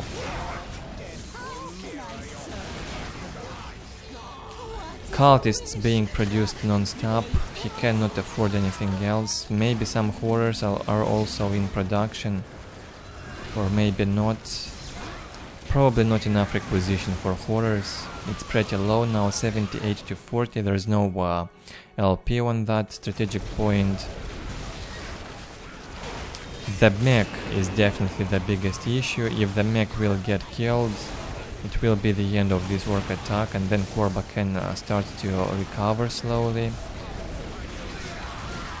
As long as the mech is alive around here, it's gonna be a problem for Chaos to focus on restoring his economy. Yeah, he's got the cultists on overwatching the headquarters, no doubt. Relying on cultists and grenade launchers. I've lost count how many cultist squads have been produced already in this 2 to 3 minutes during this Ork attack. About 10 squads at least. Most of them have been killed. The sorcerer gets slaughtered by that big bad mech. And the trouble begins again. No commander for Chaos. And Ork with more than half HP on the mech still.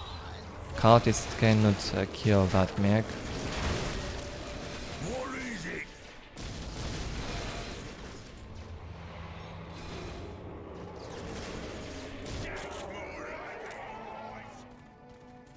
More and more boys being produced by PuReBall, equipping them with the rockets launchers.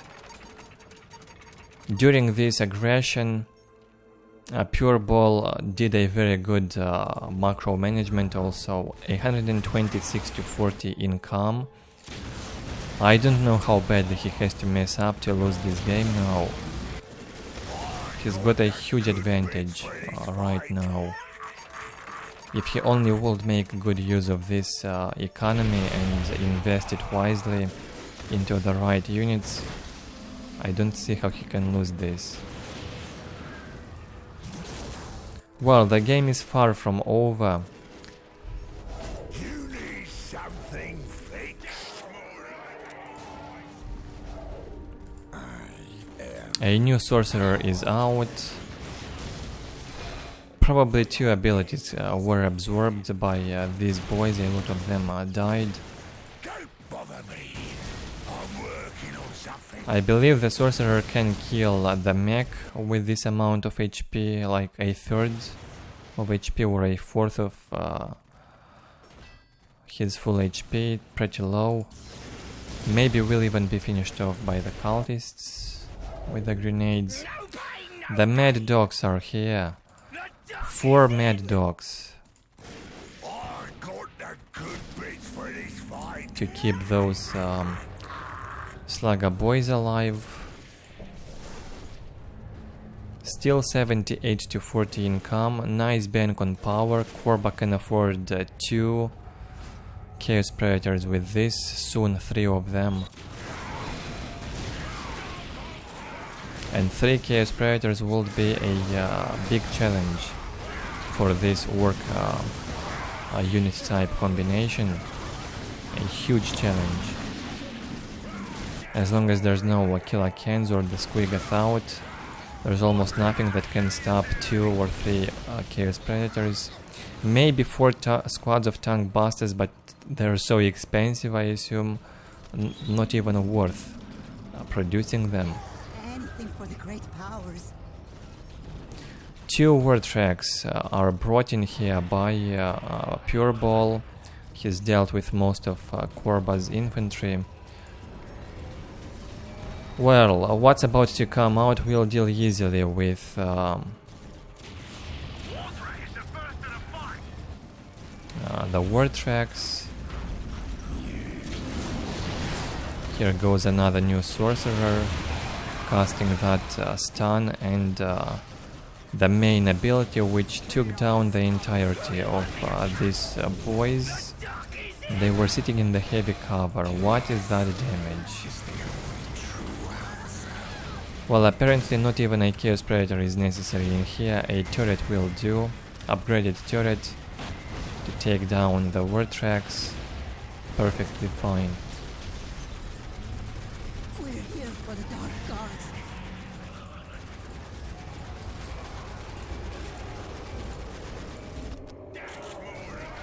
Don't bother me. I'm working on something. Well, what can I say? So far, phenomenal hold from Korbah throughout this game. 13 minutes in, running into the 14th minute now.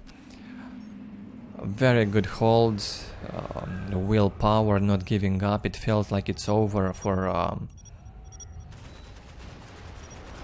Korbah a few times, but no. He simply wouldn't give up. He knows way too well his game in here. Knows his strong sides and the Orks' weak sides. 2 Chaos Sorcerer abilities can take down a bunch of Ork infantry squads in like 2-3 seconds if you can catch them properly. It basically turns the tide.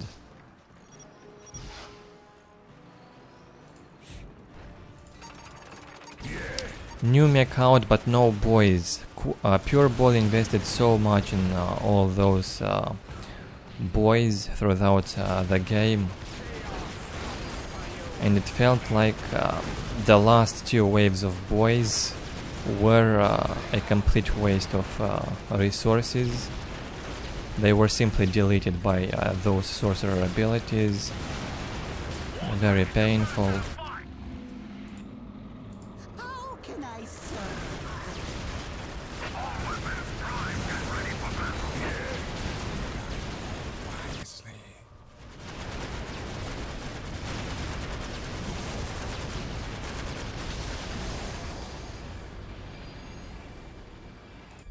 We can serve you.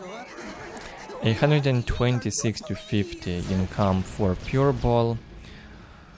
Tier 3 up. What seemed like an undefeatable scenario for PuReBall now looks pretty much like the losing side. because the predators are here. And there are no killer cans on the map to stop them. Well, war tracks with their upgraded rockets certainly will not take down predators. The accuracy is acceptable, the DPS however is super low. And the Chaos Predators can take down probably 3 or 4 war tracks even if they have that upgraded rocket launcher weapon.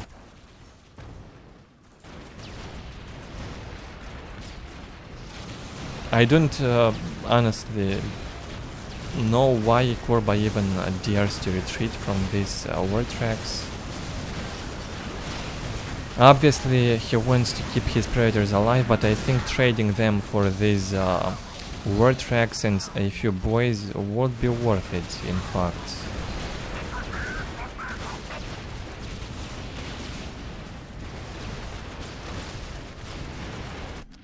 He wants to play it safe. Now that his economy is so high, he probably should build a second machine pit.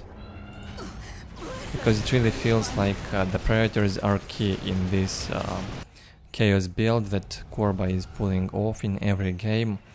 So you have to build 2 machine pits, ideally, and produce these predators non-stop. It's the key unit, along with the horrors. Well, horrors without support from predators are pretty much a waste. They can be killed easily, although they got huge DPS, a very universal unit. Look at that. Well, to finish my thought, without the tanky predators, these fat units, horrors will definitely be an easy target for the boys. I believe the mech alone with his custom blaster would be able to take down waves upon waves of horrors without much issue. And with the support from mad dogs, with their fighting juice, probably even would seem easy. So yeah, 2 machine pits from Korbah, I'd say, would be a safe bet now. 1 machine pit not enough.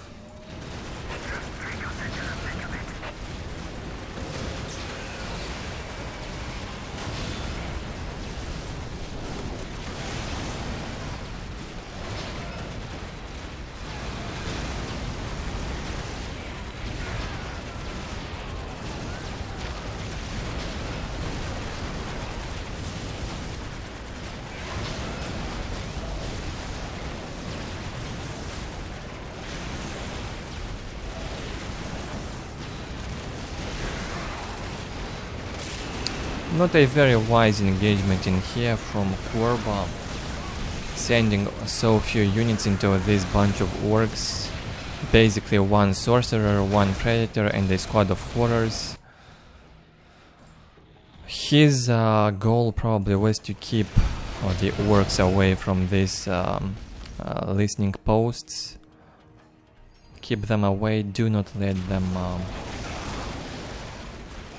do not let those boys with rockets to take down a chaos economy again. Huge float on requisition. Come on, Korbah. Drop that second HQ or second machine pit.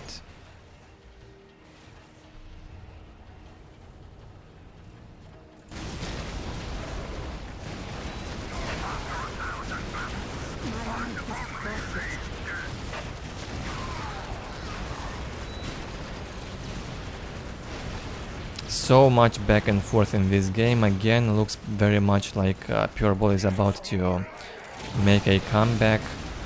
Produced a lot of anti-vehicle infantry, both loads of boys with rockets launchers and now even tank busters. I see at least one squad of tank busters in here. Very well reinforced. 2 squads. 2 squads of tank busters. Each squad supported by a mad dog. Come on, get them into that predator already. PuReBall looks confused. I wonder what would be the DPS of a fully reinforced tank buster squad in close combat to a predator.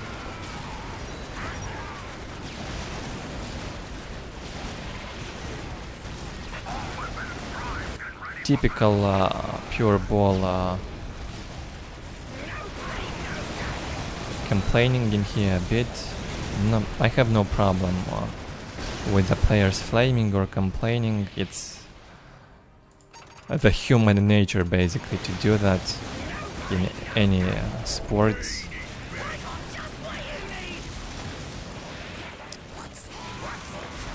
A professional attribute, if we can name it so.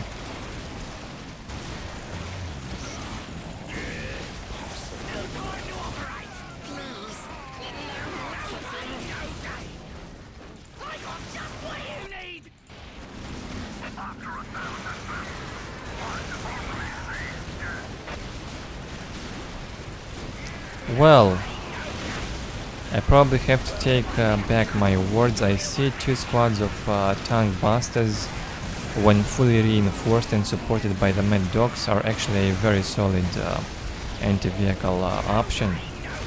If only PuReBall would focus the correct units, stop focusing horrors and get into that predator with tank busters and use Slugger Boys in close combat against horrors. Problem solved.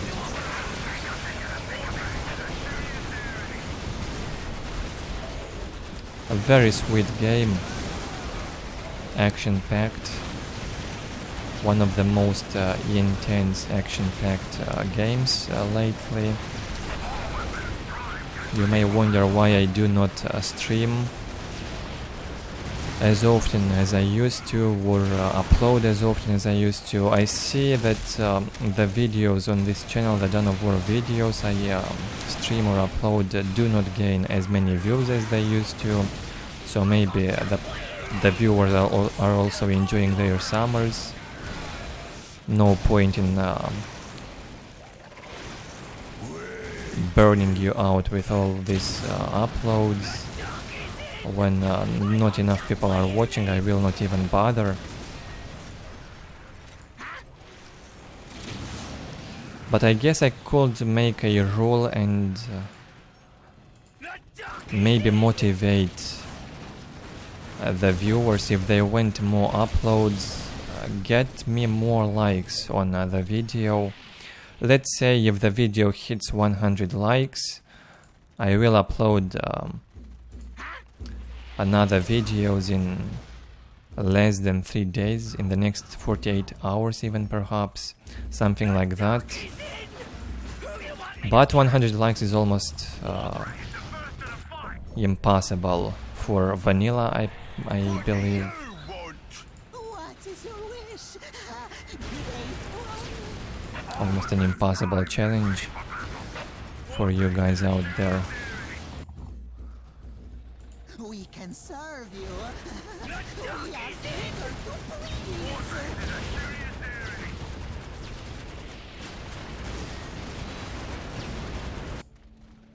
We will serve. Anyways, I will keep uploading whenever I feel it is right, whenever I get the time to record or stream a new video or stream new games. These replays. I do want to play Dawn of War vanilla campaign at least again in this summer. And maybe we'll also complete the Retribution campaign soon. I planned to do it a lot earlier, but I also noticed people don't really watch my Dawn of War 2 because I'm so bad at it. So I'm not gonna rush it.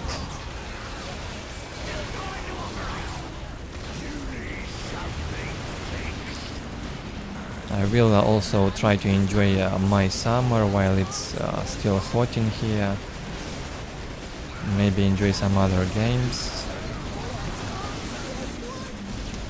There goes the next strong attack in here from Korbah.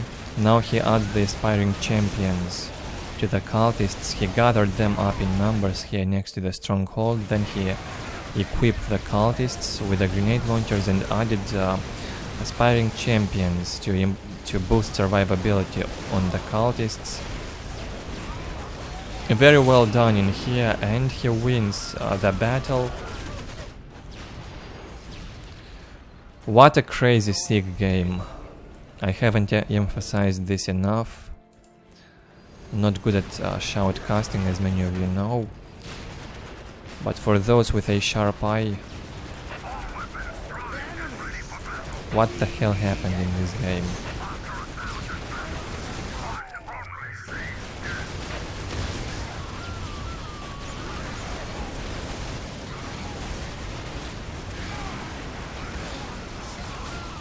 The war boss is here.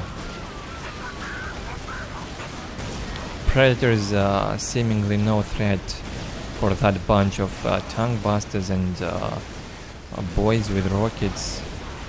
Horrors and cultists getting in range of the orc infantry. PuReBall has to retreat. Really, it feels like predators are not even the issue. It's all the cultists with the grenade launchers and horrors DPS rather than these predators. There were only like 2-3 predators at once on the map at most. Really no issue for orc to deal with 2 or 3 predators, I think. The real problem was the sorcerer early to mid game, and then we get these cultists massed with grenade launchers and horror mass.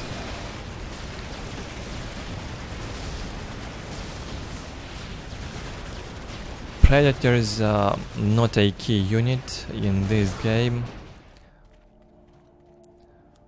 Not what I thought earlier it would be. Just a support unit mostly.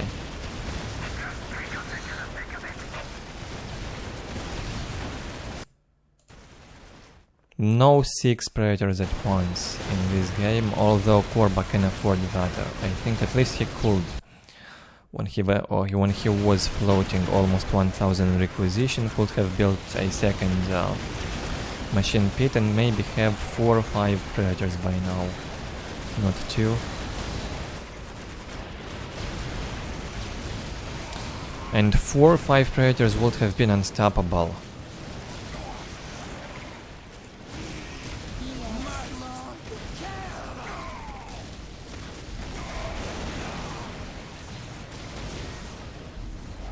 This is the downside of upgrading all of your infantry to anti-vehicle. How do you deal with the chaos infantry? Only war tracks can save you. Actually an amazing choice against these cultists. 2 war tracks would have been perfect. You'd have to focus horrors in the first place and then go for the cultists.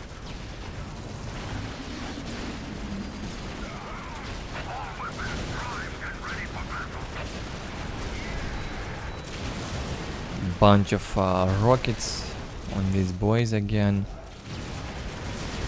They have no issue at all taking predators one by one. If it would have been 4 or 5 predators at once marching into these boys, they'd melt. The boys would melt.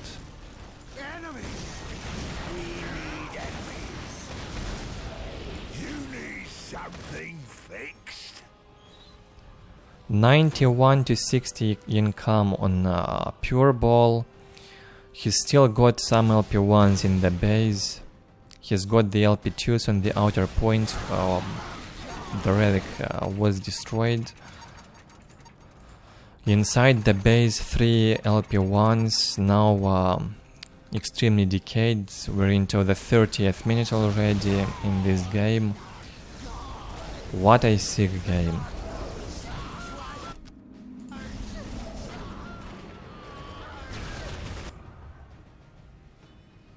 75 to 79 income on Chaos. Thankfully he's got the Predators and a huge bank on the power to keep them in production. It's about 150 to 350 cost for one Predator. So you don't need a lot of requisition to produce a Predator. You do need a lot of power, however. And Korbah has that. You can keep it up.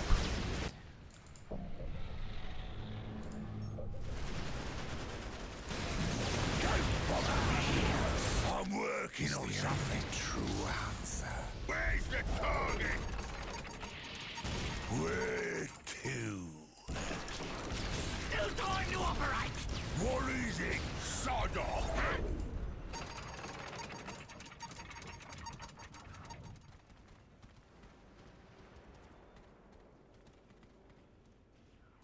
$2K float on power for PuReBall, and that's with a mech shop and tier 3.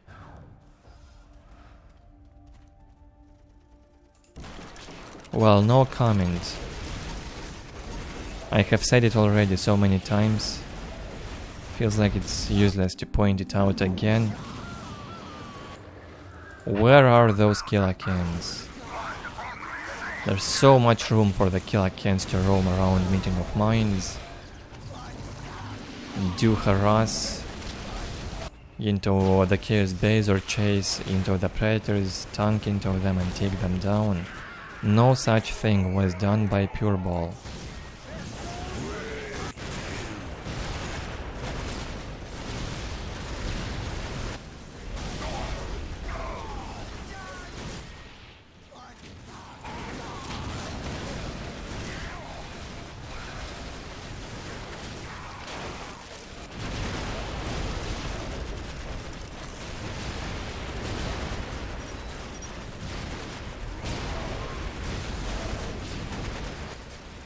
Have to disagree with PuReBall on this statement.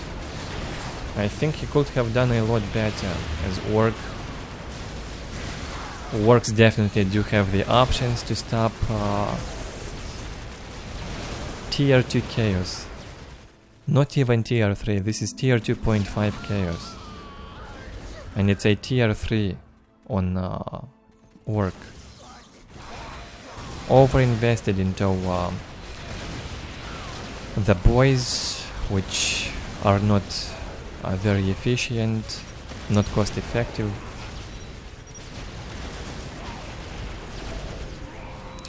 Nothing stopped PuReBall from producing 6 killer cans and attack moving into the Chaos stuff. Nothing stopped him from doing that. So really no reason to complain, but I have nothing against it.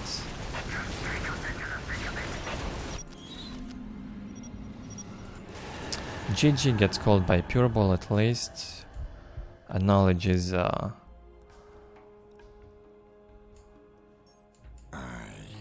Korbah's skill, I believe. Respects him. Maybe as a player, not for what he's done in this game, maybe. PuReBall killed a lot more, well, mostly cultists, I'd bet. Other than that, Korbah has done a better job on taking down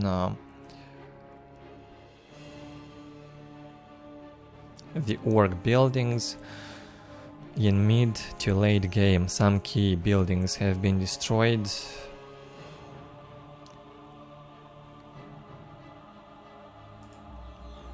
Economy wise, PuReBall slightly ahead, only 2k advantage for a 34-minute game. It's not a big deal. Economy wise was in fact pretty much the same. Ups and downs from time to time on both sides. Crazy game.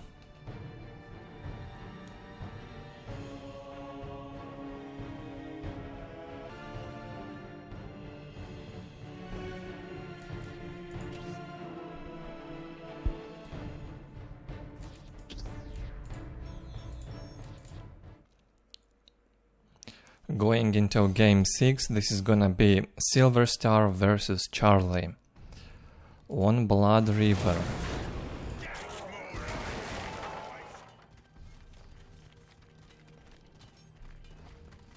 Charlie using another nickname in here in the lower left.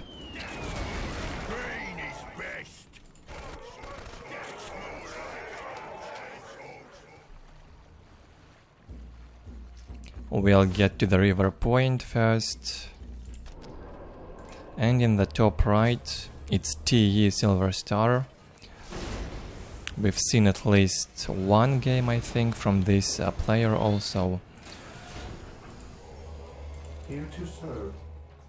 Yes, my lord. Scouts here.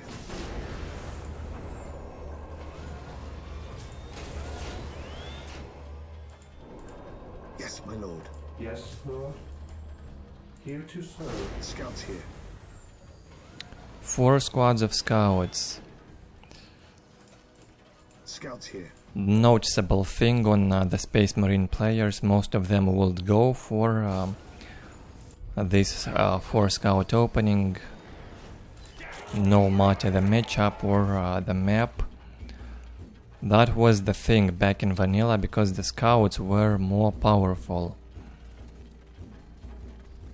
And the build is still practical to this day in Soulstorm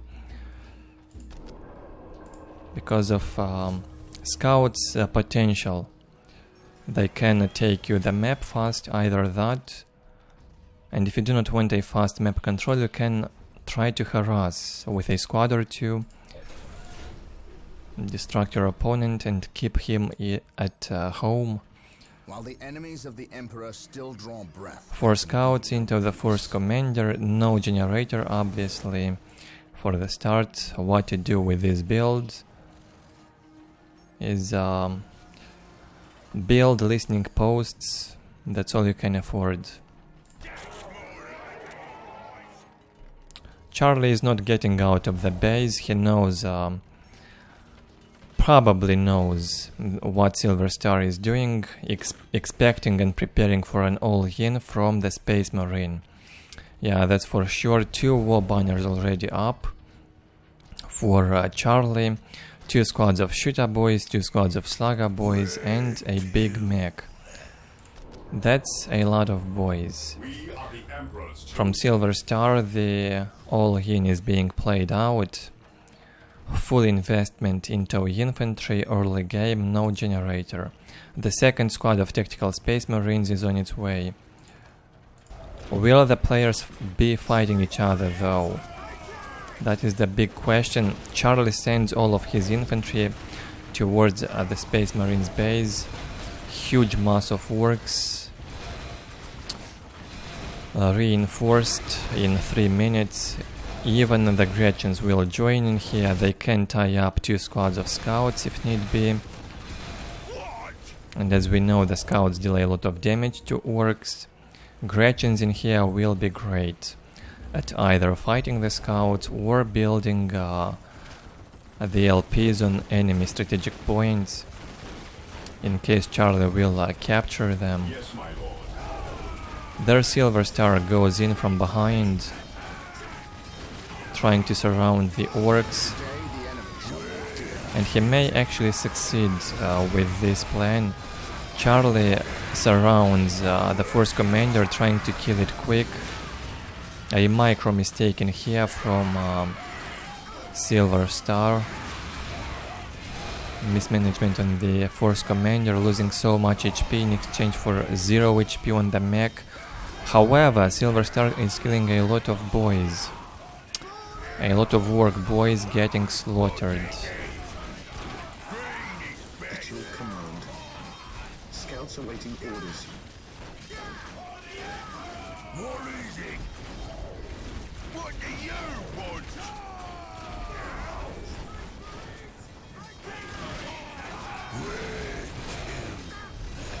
What do you want?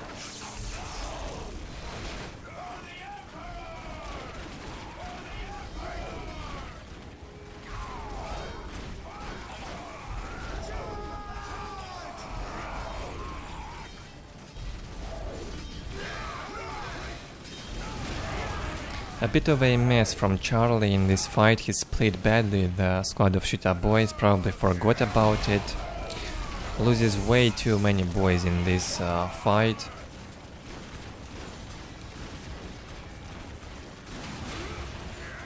Only a squad of slugger boys left and a squad of shooter boys.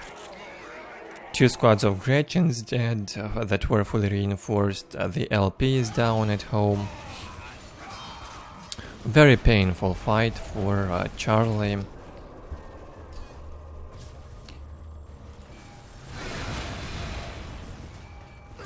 Well, at least he killed that force commander. Took down a few marines for sure. Some scouts were killed. However, Silverstar managed to keep the squads alive, despite losing some members in the squads. He manages to keep alive 3 squads of scouts and 2 squads of tactical space marines. Only a squad of scouts and the force commander has been killed, as opposed to 2 slugger boy squads on Orks, a squad of shooter boys and the big mech. A lot more Orks have died. At the 6th minute, Charlie builds a generator.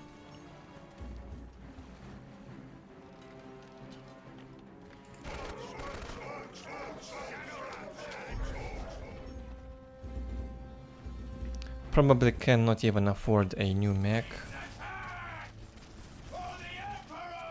So in order to produce it again, he will need that generator.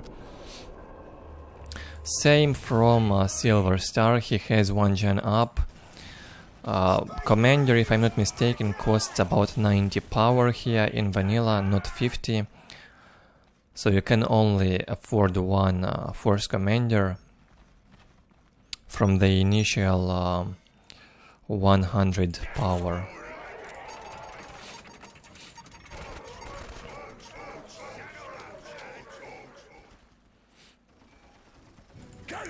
The new mech is here, 68 to 10 income only for Charlie. He can still overextend the game. If marines get in here, they'd end up into 2 war banners, the boys hut. Maybe they could take down this LP1. Charlie is doing some mind games as well on his opponent, threatening Silverstar with war tracks.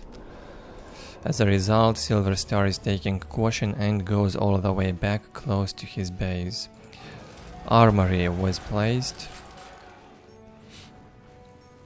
I assume Space Marines also do require the armory for a tier 2 transition here in vanilla. Might be the case. You do need it on Chaos, both a barrack and armory, in order for being able to transition in tier 2. Pylo guns placed. Well, Charlie is away, far away from those war tracks. Silverstar could be a lot more aggressive. All he had to do is send a squad of scouts closer to the Orks base and see what he's got in there, or maybe a skull probe.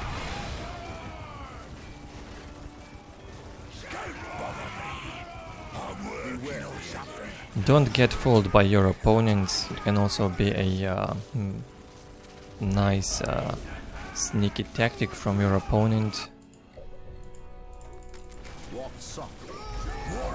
leading you to believe that he's more powerful than he actually is.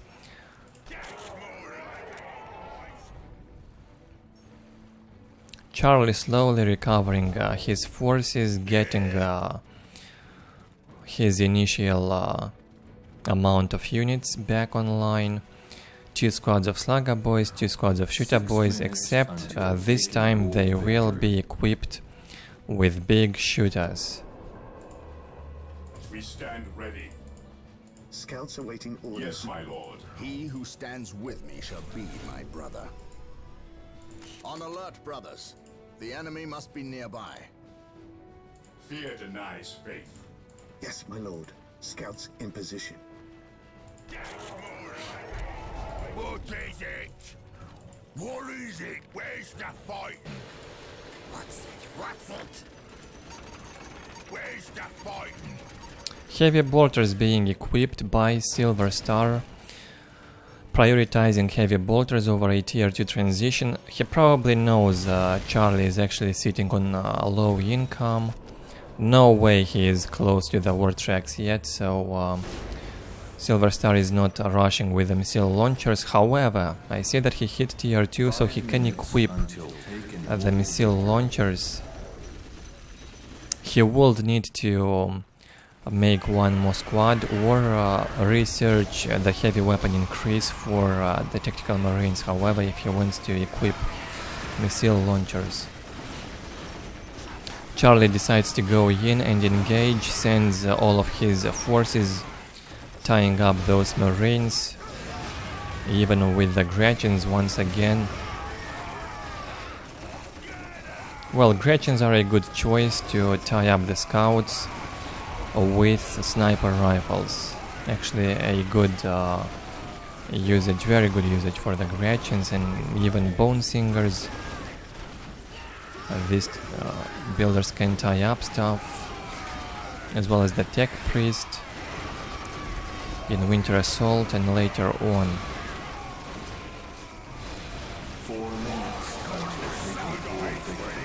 Well, the Tech Priest's mobility probably won't be as good as the Bone Singer and Gretchens. Bone Singers can jump right into the scouts with sniper rifles, and Gretchens can sneak infiltrated, or they just run much faster. Successful attack by the look of it from Ork. He's losing quite a lot though. Can he sustain this attack? In the long run, very slowly, Silverstar will eventually win. His units are simply stronger. Space Marines being more resilient, a more universal unit choice. Dancing around the LP2s a bit would win the fight eventually. Charlie decides to retreat. Good choice. His problem is low income, 68 to 20, almost unrecoverable after a bad fight. And for Silverstar, much better, 104 to 30, the machine cult is on its way. I got the good bits for this fight.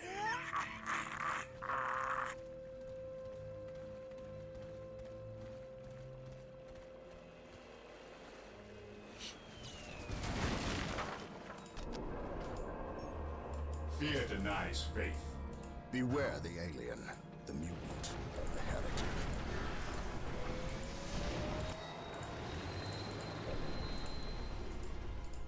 We are the Emperor's Praise chosen. the Emperor. Yes, my lord. Good job in here by Silverstar, hitting tier 2.5 in a timely manner, unlike Charlie. Still tier 1.5, no sign of mech shop. Cannot afford it, simple as that.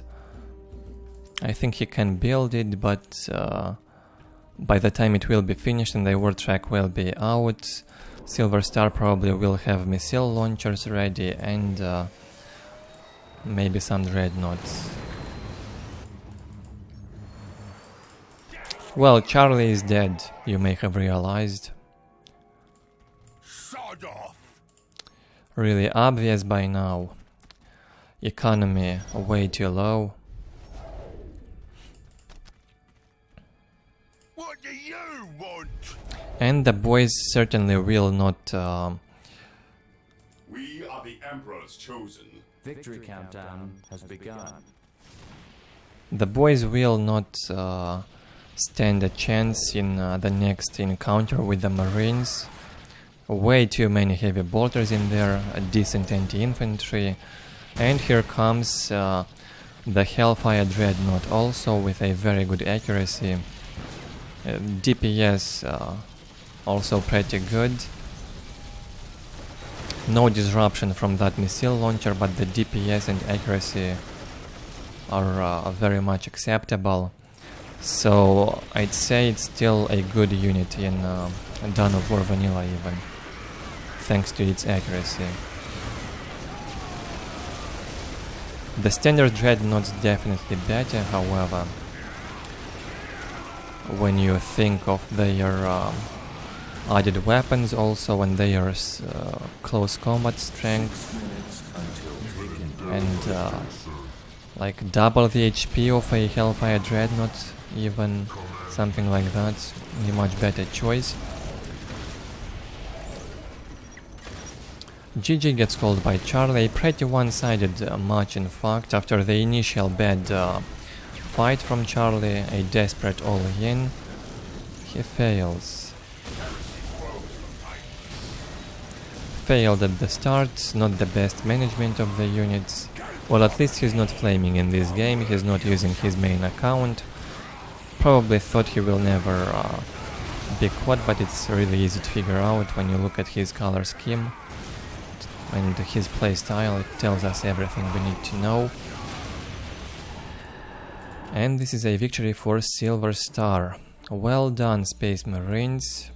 Hope you guys enjoyed this match.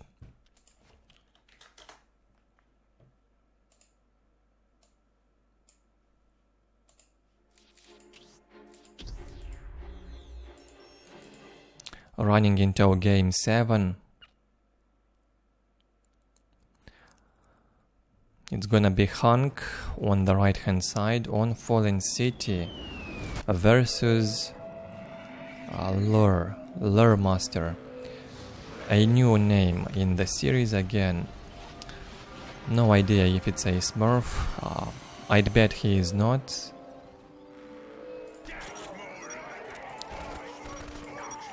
Usually I'd know if someone's smurfing.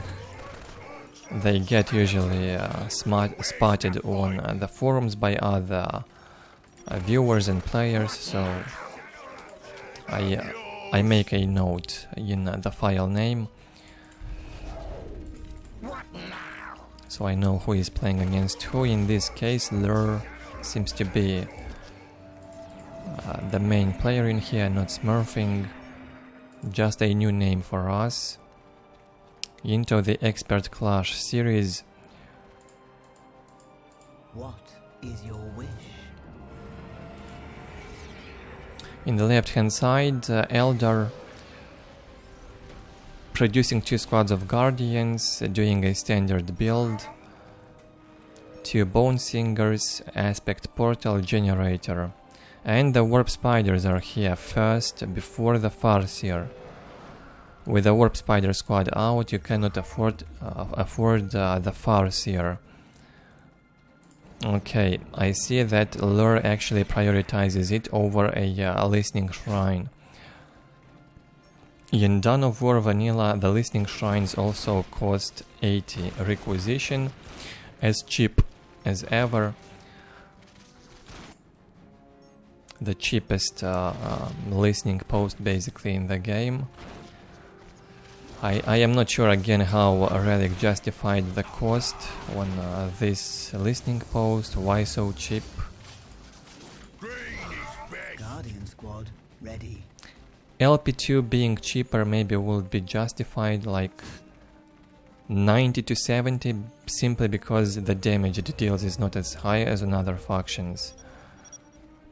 But the LP1 costing 80, My music is a pillar. no idea on the reason. It basically pays off immediately. You build it, you get the requisition bonus, and then it quickly pays off for the remaining requisition. The big mech is here from Hunk, going into the Eldar's generator, absorbs the Mind War from the Farseer. Warp Spiders far away from the base, looking for boys on the map to kill. I've complained so much on the Warp Spiders build, I think in the previous episode. Probably was annoying to some of you.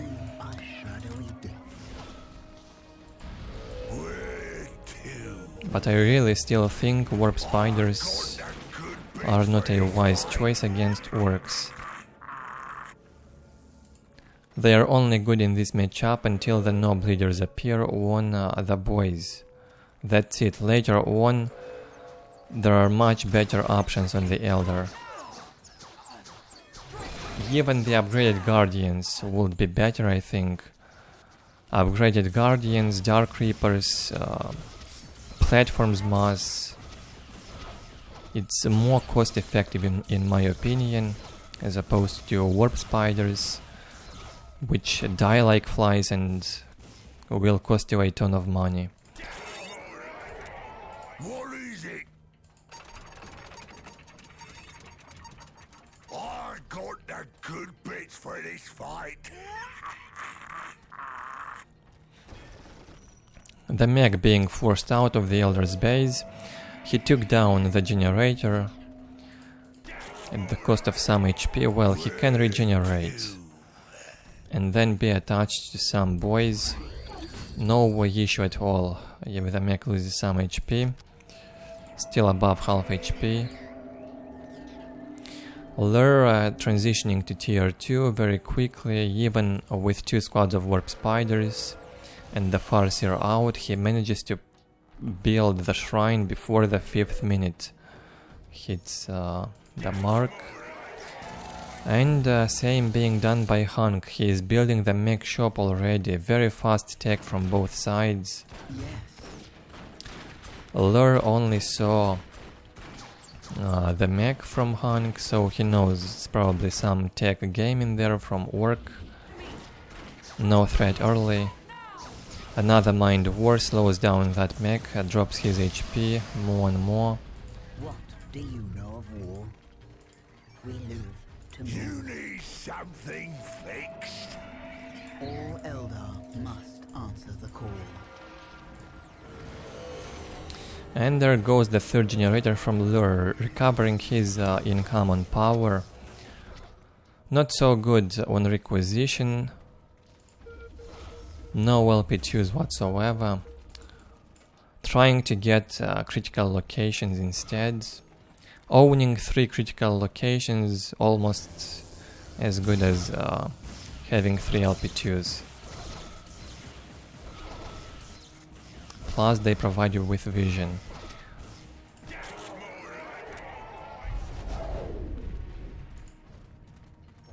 So do not underestimate the critical locations, always good to capture them if you can.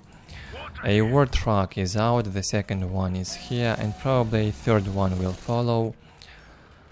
3rd generator up for Hunk.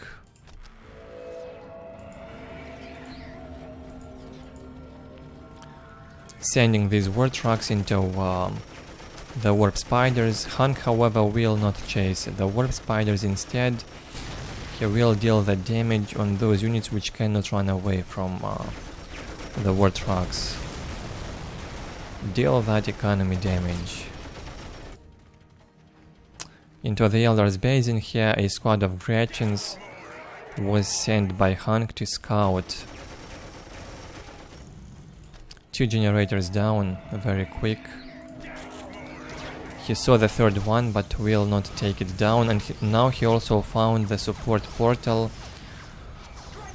Has to run away from the Brightlands platform, however. Big threat for these war trucks. Maybe 3 of them can take down a Brightlands platform. But why take down a Brightlands platform when you can retreat and take down a generator instead of a listening shrine? At no loss. A much better option. Another 2 war tracks harassing on the top right. Hunk playing aggressively, I love it. Mech idling at home a bit. Regenerating its health. No LP2s, only 1 LP2 on Hunk.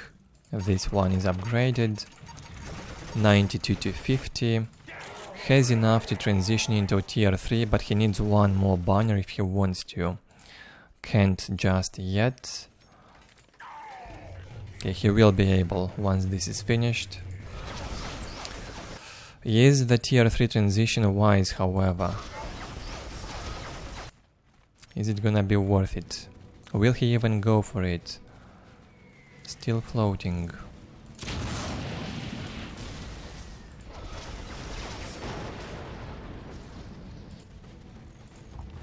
War trucks being repaired. 3 of them super low on HP, these 2 very red. Must be repaired.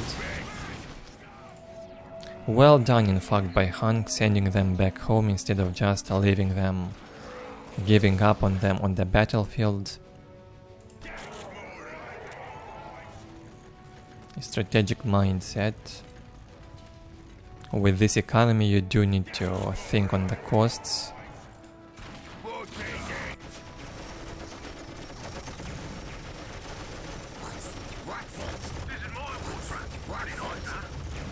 Still no tier 3 transition for work. Floating a lot. He's probably just not sure on how to proceed. Should he make a tier 3 transition or go for that custom blaster? Well, both would work, I'd say. Sometimes it's just difficult to make up your mind, and you will think for minutes on what to do. You get lost in the middle of a game. And if your opponent is not acting to what you've to your expectations, sometimes you just don't know what to do. You basically get lost. It happens to me often, so you end up floating before you make any critical decision making. Squad of tank busters is here, but no vehicles yet out for the Eldar. Why would you even make them? Hunk needs anti-heavy infantry stuff to deal with those platforms, and soon anti-heavy vehicle. I'm expecting a fire prism to pop out any time now. 80 to 50 economy here on the Eldar. 92 to 50 for Orks.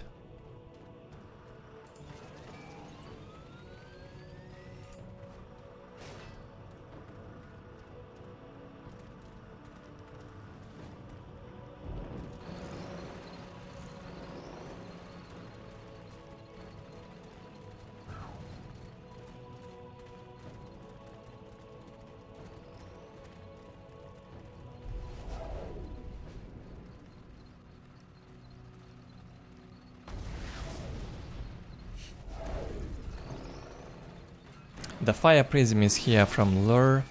Hunk sending most of his units in front again, playing aggressively, not letting his opponent just chill like that.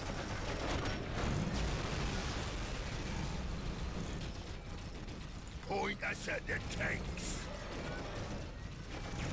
Squad of tank busters. Well, if properly managed, probably will be sufficient to take down the fire prism. Ideally, the tank busters have to get to that fire prism in close combat, I would say. Get to it in close combat, so when you sit up close like that with your infantry, I think the prism will struggle disrupting your infantry when you sit next to it. That's how it works with most artillery units. I'm not sure if that is the case on the fire prism in Dawn of War Vanilla, however.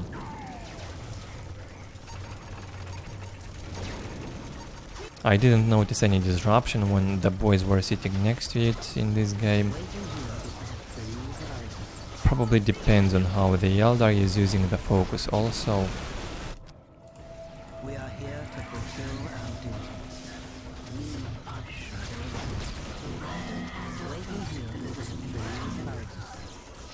Nothing is hidden from my sight. All Eldar waiting here for Warp spiders have done pretty much nothing in this game. Thankfully, Lure is not over-investing into them, like what Insane was doing, the Eldar player. He would invest a lot in warp spiders and then complain that Eldar have no chances in the matchup. Well, if you simply mass warp spiders, it definitely probably doesn't have any chances. A warp spider mass is not the way in this matchup. What I think works much better against Orks is Dark Reaper mass, Bright Lances, maybe even Shuriken cannons against close combat Orks mass, and Fire Prisms used for harassing the Ork base. Here we had a prism, but Hunk is smart. He kept a squad of tank bosses at home, expecting such a move from his opponent. Well, the fire prism's damage to buildings is insane. Look at that. From this base weapon alone, not even need to use this main weapon which disrupts the units. Eldar HQ down, but this is far from over. There's enough bank on the Eldar to rebuild another base somewhere in the area.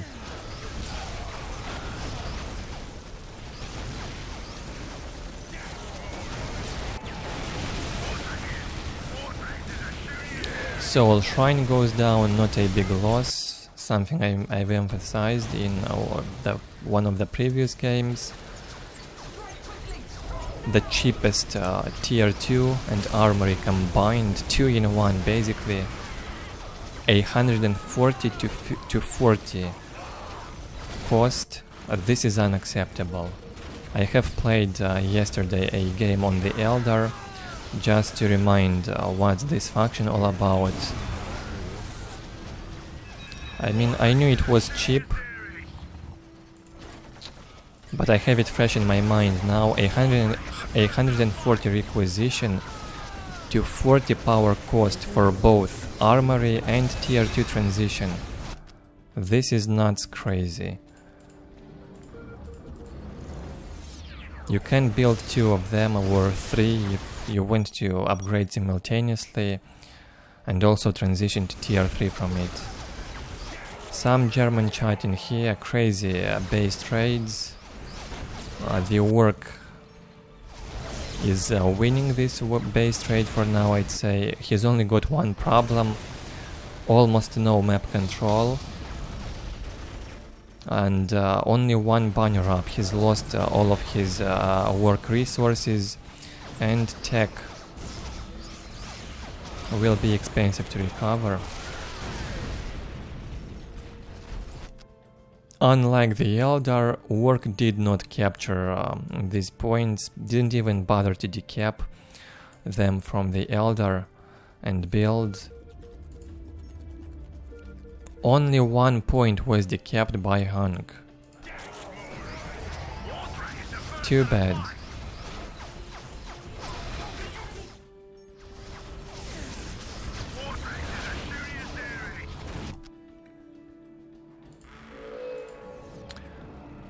The aspect portal being rebuilt, a support portal is already up, a new one. Can they produce fire prisms without the web assembly and without the soul shrine? I wonder.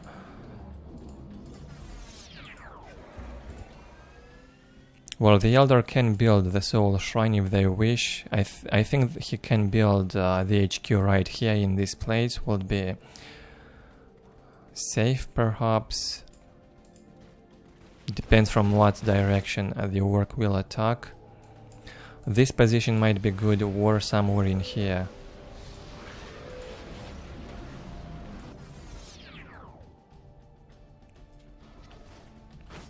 Or maybe teleport on this high ground and build it here. Should be possible to build a headquarter on the top. Well, you can jump with the units in there. There's terrain in there, playable terrain. So I'd assume you could build webway gates and some production buildings at least here, if not the headquarters. It looks as though it has enough space, however, for a webway assembly.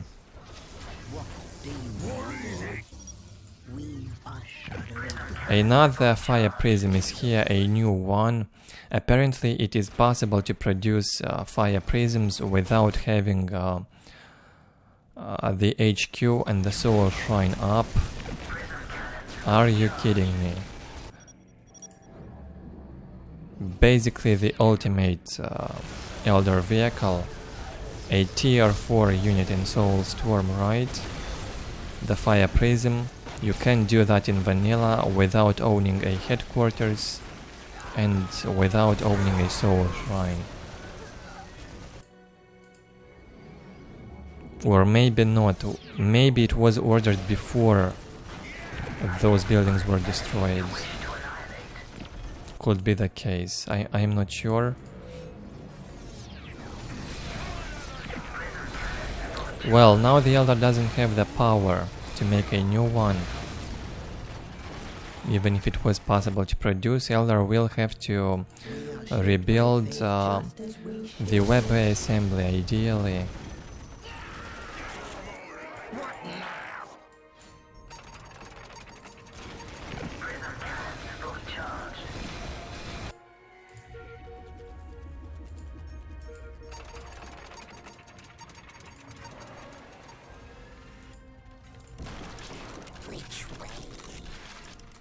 Identify the enemy you wish to annihilate.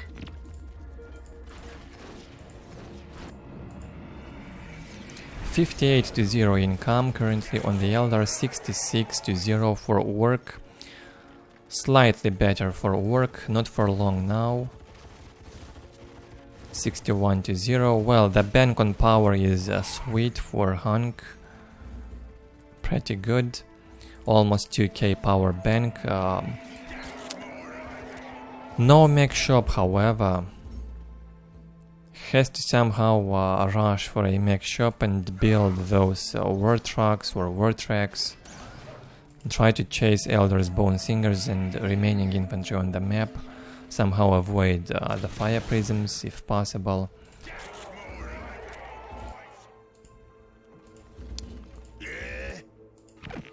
Lure trying to make the most usage of this last fire prism on the battlefield.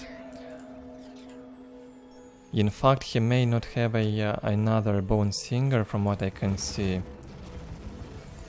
Maybe there's one inside the webway gate. Oh, two Bone Singers almost finished this HQ on the bottom side. We cannot see this area on the minimap because Dawn of War Vanilla originally does not support a widescreen format. In 2004 there were no widescreens for common users at least. So this resolution is set manually from within the game folder file. It was possible to do that in the earlier versions of Vanilla. In the Steam version, from what I know, however, it is not possible to do a widescreen resolution. You will have the black borders on the sides. Really annoying stuff. So the campaign in Vanilla, which I will play, or at least I plan to, not sure when yet, but I will definitely replay it on the stream most likely, will be in 2K resolution, in 60 FPS, highest possible quality. I could even force a 4K resolution, upscaled, but it looks better in 2K, the original one. The upscaled 4K actually looks worse than 2K, believe it or not, if you upscale it. If it's native 4K, yeah, then it's very good, but I don't have a 4K monitor. to force it out. And a 4K monitor, a decent one for gaming, is, well, around $700 at least. No way I'm gonna buy one anytime soon. Most of my viewers probably watching the videos in 480 or 720. The internet in many countries is still pretty bad, depending on where you are located. You may have very low speed, which cannot even load full HD properly, so 2K is sufficient for now. Maybe with time I will upgrade for a 4K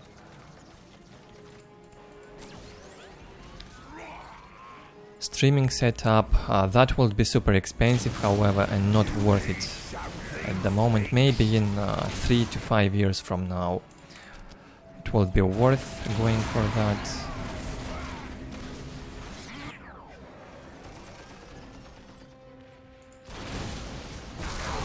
The support portal is down. The fire prism is still up.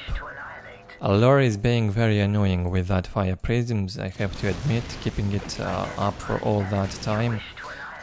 Too bad he's not repairing it. Jump with those bone singers, he has so many of them, and now enough power to repair. Why wouldn't you make use of that?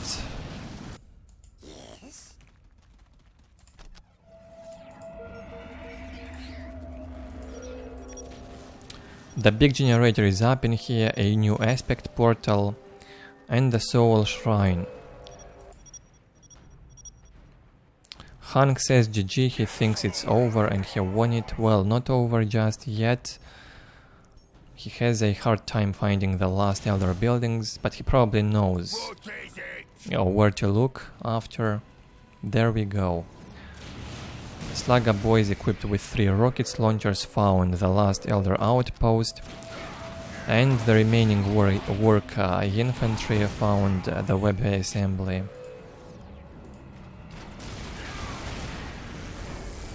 Bone singers jumping all at once away from that big gen to rebuild the support portal. Yeah, the tier 3 is researched, so he's got the webway assembly, he's got the soul shrine, and with the tier 3 researched, he can rebuild the support portal. Oh, nicely done. Well, if he can get out 2 fire prisms, it's probably over for Ork. 30 Ork resource, population cap. All he can do is mass boys, no vehicles. Boys will struggle with mobility against fire prisms. One option for Ork is to get in here now that he saw the support portal and take it down with the rockets launchers ASAP, while there's no fire prism stone add-on researched on the building.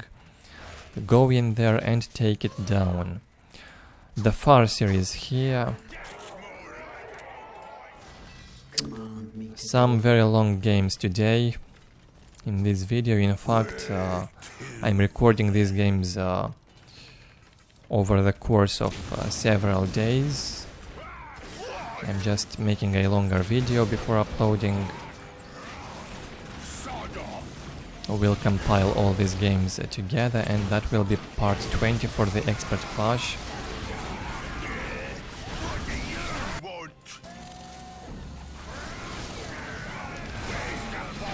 One positive thing I've noticed on YouTube lately, it tends to process the videos pretty quick. Well, at least the last 2 ones I've uploaded, which were quite long, had a very fast processing.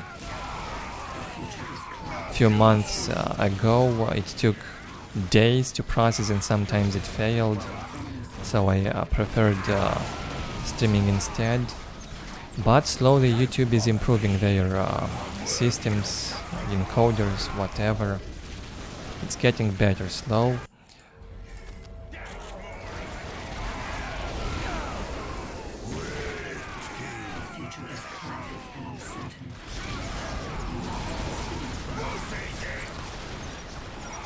Well done in here by Hunk, taking down that support portal, basically the last hope for the Eldar. This is it. Nothing the Eldar can do now with this income. 18 to 40, almost no bank on requisition, and for Hunk 86 to 0. Some crazy games today. Another 30-minute long one.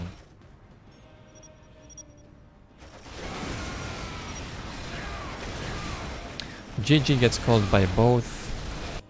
Well, I guess the players were not flaming each other. They probably know each other. Don't bother me. I'm working on something. Water here. Where to? What now? Sod off.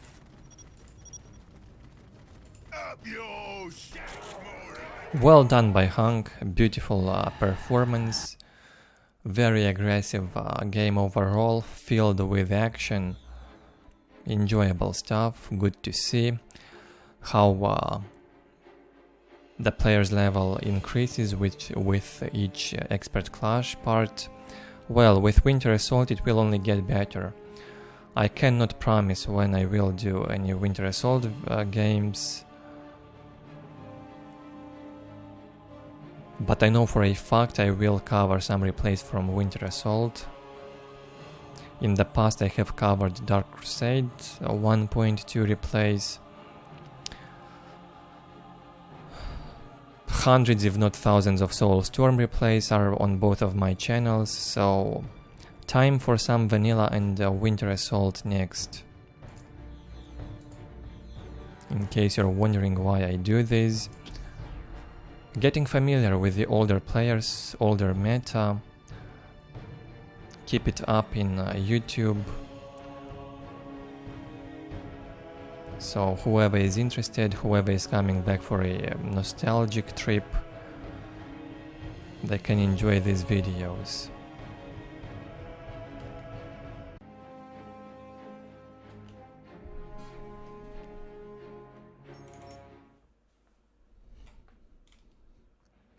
Moving into game 8, this is gonna be Sleign Xeno versus Nokia 2210.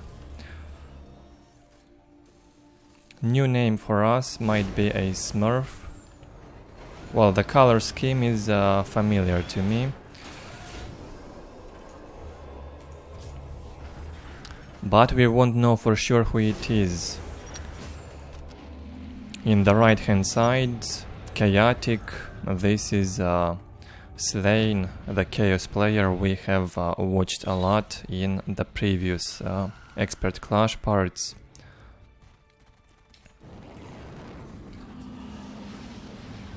Two cultists out, two heretics, and Chaos Temple is up.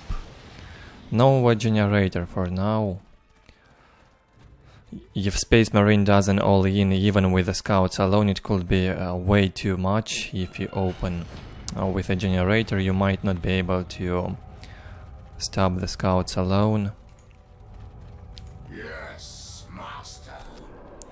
Sleign is playing it safe, two squads of cultists, a squad of Chaos Marines, Chaos Lords on the way.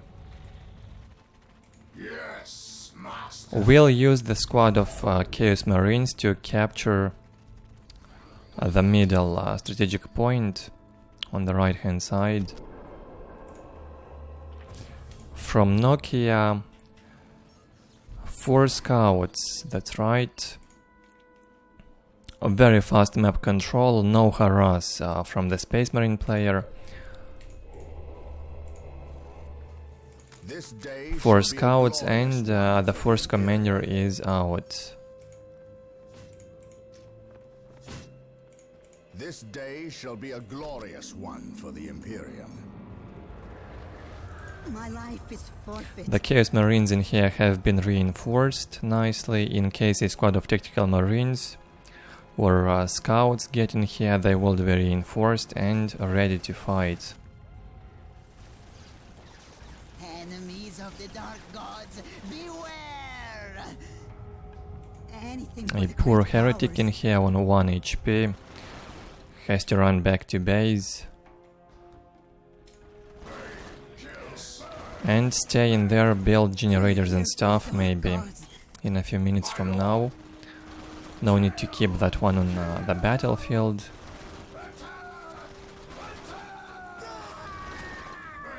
Nice catch right here from this Chaos Marine squad. Will take down a squad of scouts and a servitor.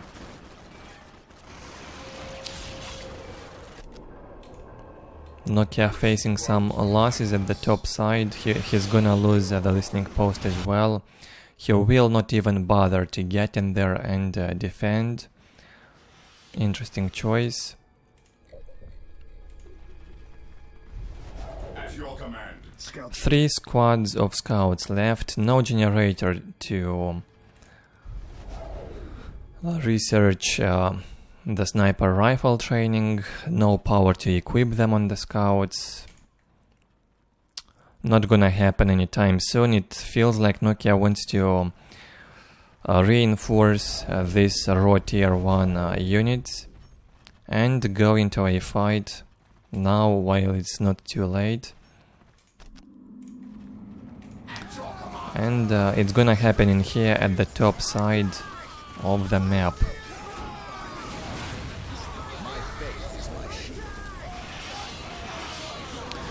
Sleign saw this coming. He prepared another squad of Chaos Marines. No generator on the Chaos side either. I can see that by the look of the minimap. No generators in there in the Chaos base. He was expecting this all in from Nokia, because this is exactly what it is. The Force Commander takes down that Chaos Lord first, and it looks bad now for Sleign. While the Force Commander is alive, it looks bad for Sleign. Yes, my lord. We are the Emperor's chosen. Your will, fear denies fate. Or maybe it doesn't. Sleign decides to fight in close combat all these Space Marines. He will ignore the scouts and instead just fight the tactical Space Marines in close combat with the Chaos Marines. Interesting fact, there are a lot more Chaos Marines in here than tactical Space Marines. Unfortunately for Sleign, a squad of Chaos Marines is losing morale. We'll have to retreat with it, and it could well be that this squad might eventually die in this fight. Well, it felt good while those Chaos Marines had the morale up, being able to fight. Even with this squad alone, Sleign doing well, will now go back. And he brings a 3rd squad of Chaos Marines. In the meantime, Nokia builds the 1st generator. Maybe we'll equip those sniper rifles to the scouts. Well, if any scouts will be left alive, that is. Because only one, this is the last one left. Nokia decides to suicide the scouts into the Chaos Marines close combat. Well, the scouts deny those Marines from dealing the damage to the tactical Marines in range in exchange for scouts. And so Nokia wins this tier 1 battle. Is it over though? In the meantime, Chaos also built a generator. Maybe the Chaos Lord is being produced, maybe. My lord. With the armory and some grenade launchers on the cultists, it feels like Sleign would still have a chance. He's got a good economy, 80 to 10 against 68 to 10. 12 less income on requisition for Nokia.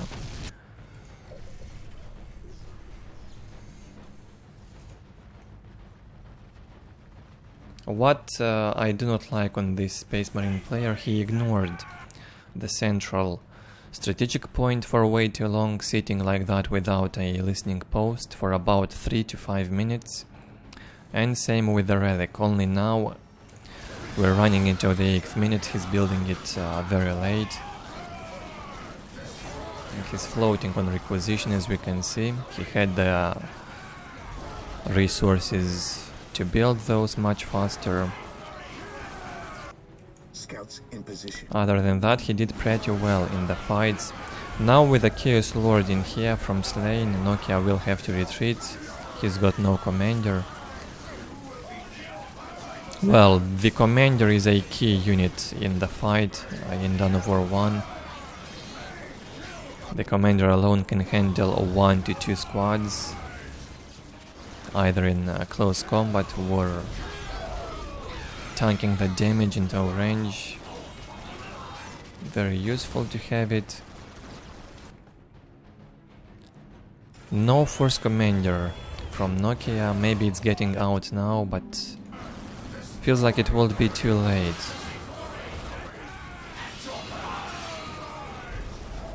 One moment.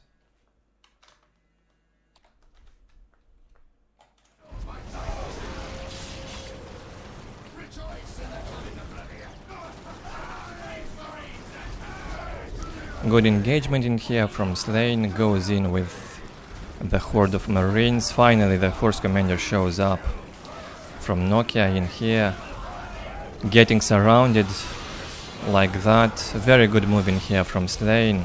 Surrounds that commander with all the Chaos Marines. Obviously that was intentional. He fooled his opponent.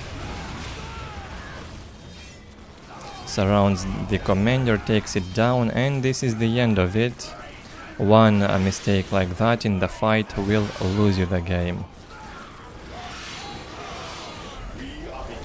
The Lord switches focus from one squad to another. As I've been mentioning, he can counter like 1.5 squads at a time. And plus tank tons of damage. Well played, gets called by Nokia. A short raw tier 1 fight game in here. Not a perfect game, again. Could have been done better by Nokia, at least economy wise. Building those LPs faster might have changed the thing.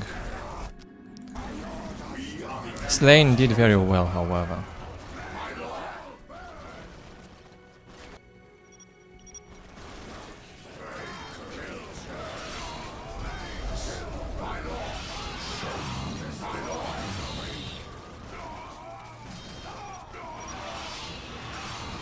I don't know what Nokia means by using his advantage. What advantage? I didn't really see it. He was at disadvantage economy-wise without 2 LPs on the strategic points.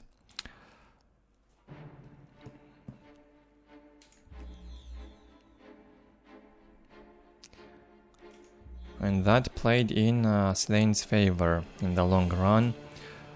Nokia sitting with lower income for quite some time.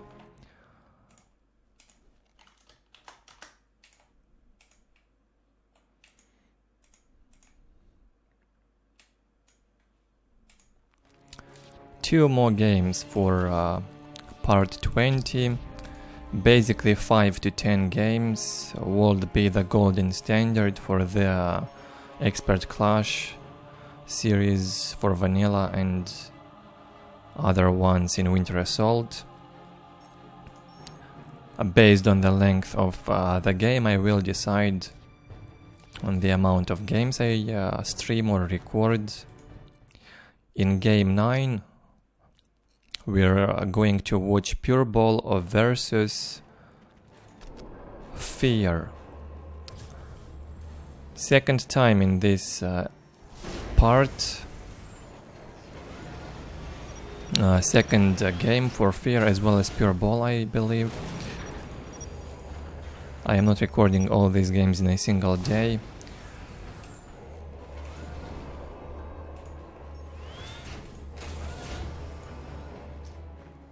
Scouts here. The very early days of IKn3wFear in Dawn of War Vanilla. Very recently this player joins the Expert Clash video series I do for Dawn of War Vanilla.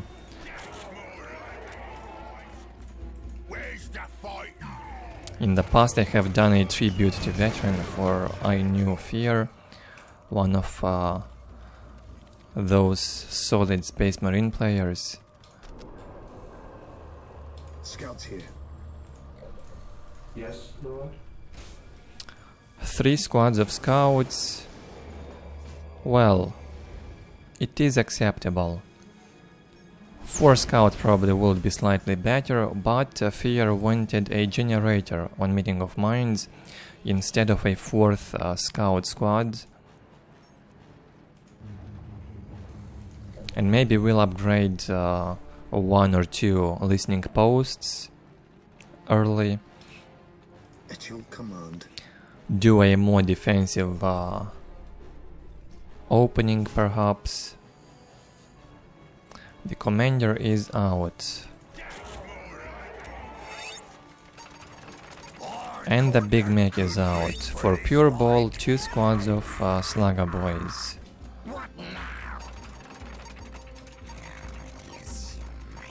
Very standard in here. A mech is going to harass, try to catch and kill some scouts or a servitor. Scouts in position. Fear changes the direction into which he will run with the scouts. If he goes into this dead end, there's no escape for the scouts. Well, unfortunately for them, the mech has very high DPS on the move, and the squad of scouts has been deleted basically. Well done by PuReBall, jumps back into the middle, sees another squad of scouts and denies Fear that central critical location. Sod off.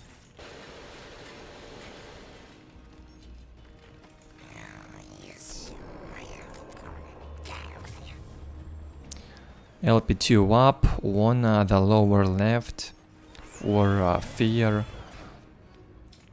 At your command.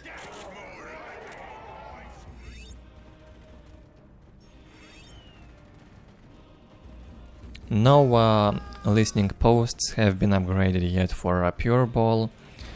He's prioritizing those war banners and the pylo guns instead. Where to? Praise the Emperor. Fear, as expected, will be playing somewhat defensively at the beginning. If you say generator, this is what to expect, more of a economy-based early game. Upgraded LP2s, 2 of them up already for Fear, and a second generator was built, getting finished now. 104 to 20 income for Space Marines at the 4th minute. This is very good. 104 to 20 also for PuReBall. Equal economy.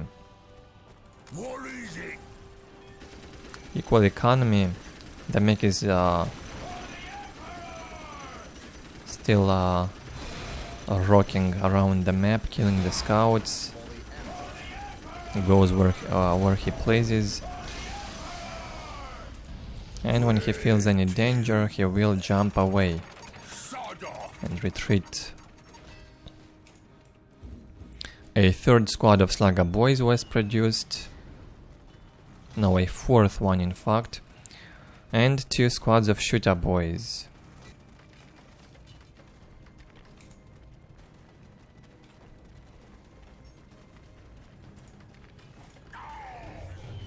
$50 orc population cap. Enough to build the mech shop. Just need some requisition and power. Fear denies faith. What would you have me do? We are the Emperor's chosen. Walk softly. At your Carry command. a big gun. Scouts here.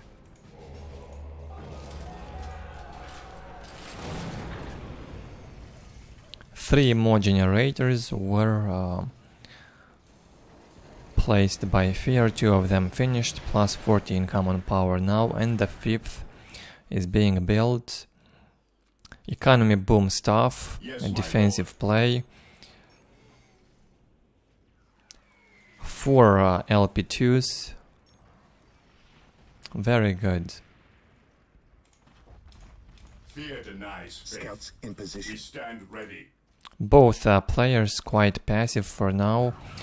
A bunch of mad dogs were produced by PuReBall, 4 of them, as I can see, either 3 or 4, attached to the squads.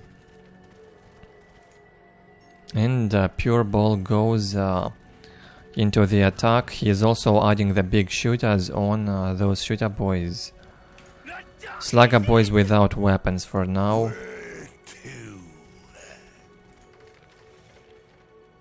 122 to 40 income, to 50 soon. Much better for Fear already. He doesn't see the orc attack in the lower right.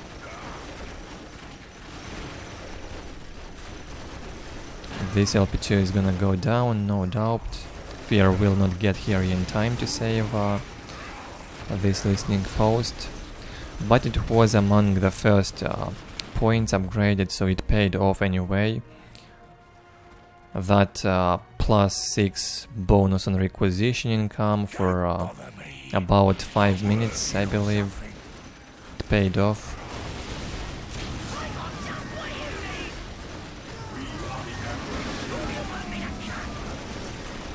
This day shall be a glorious one for the Imperium. Very high DPS in here from the shooter boys. The commander is getting disrupted by the rockets launchers, which were equipped on the slugger boys. A combination of both shooter boys and I mean big shooters and rockets. Big shooters for the shooter boys and rockets for the slugger boys. Nice combination from PuReBall.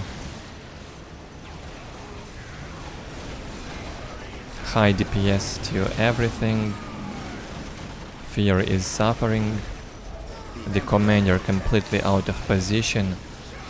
Cannot support the Space Marines yet. And look at this damage. 3 strategic points. 2 strategic points decapped.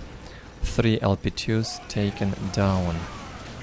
Huge economy damage in here. Finally, PuReBall is gonna lose some green skins, but I believe his attack was worth it. This attack delays everything for Fear. The machine cult is finished. Maybe some dreadnoughts will save the day. With this bank on power, all I can think of is dreadnoughts. Doesn't matter if it's Hellfire dreadnoughts or standard ones. I'd expect them to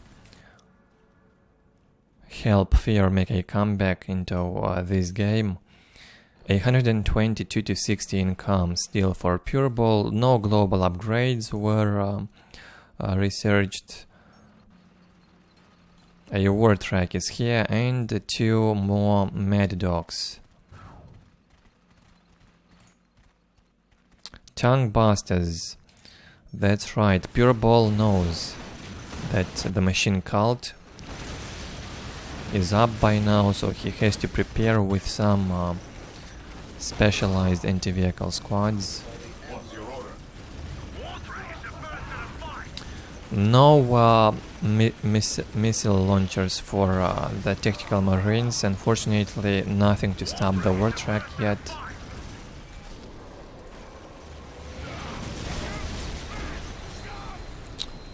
Crazy damage from all those bunch of boys with the mech. A rockets launcher to buildings is somewhat broken, almost as bad as a big shooter weapon from war tracks to infantry. DPS is insane. Very good accuracy also. It's another story when you use them against vehicles. To buildings the damage is insane and they almost never miss. Well, at least one rocket would go into the building most of the time.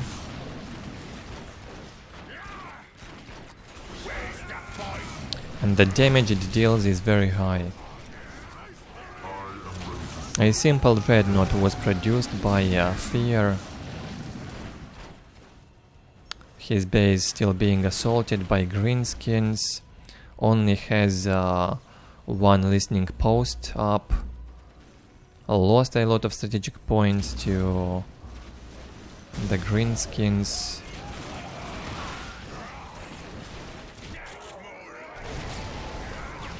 And we're gonna feel the economy difference soon. 50 to 60 for Fear against 110. More than twice as much on income on requisition now for Orks. And 60 power income. Actually enough for producing war tracks.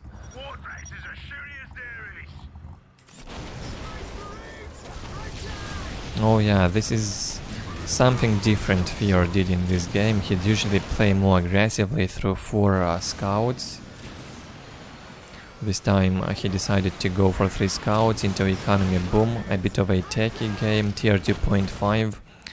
By the time he hits tier 2.5, his economy is destroyed, gets punished for playing so passively. So against Orks, as I've been saying countless times, especially in vanilla, you do all yins in the early game, as much damage as possible.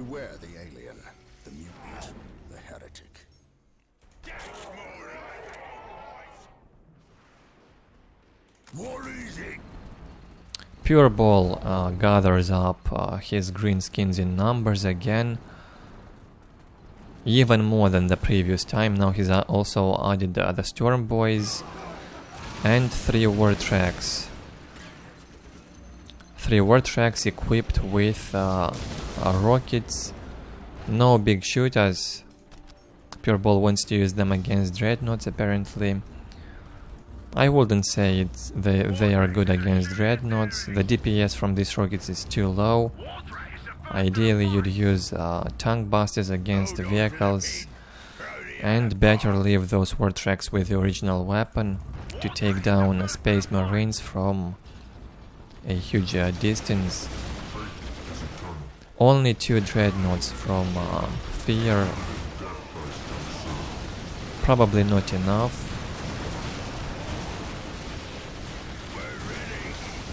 Storm Boys jumping in. The same is being done by the big mech. He's teleporting the boy squad alone because the mech got disrupted by the Hellfire Dreadnought perhaps, or some missile launchers on those marines, and failed to jump. It happens. Big mech taken down. Force commander still holding his last hit points now, about to get killed. Come on, one more volley and the dreadnought goes down.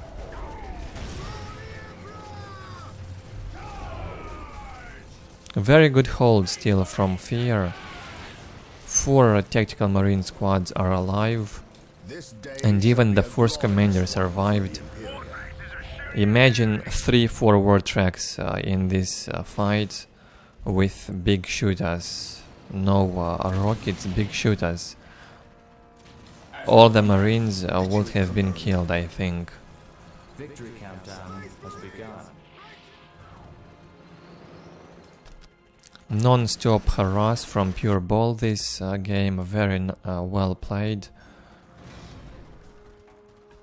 Being active throughout the game, being in control, in full control of this fight. 86-30 income on Fear, not so bad, but he cannot catch up with this work harass. At your command. Takes down the war tracks.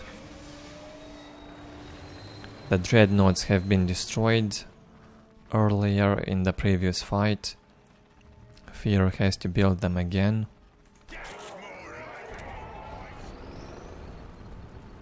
PuReBall is not giving Fear too much time to recover. 6 minutes. One attack after the other, and the attacks that follow are stronger and stronger.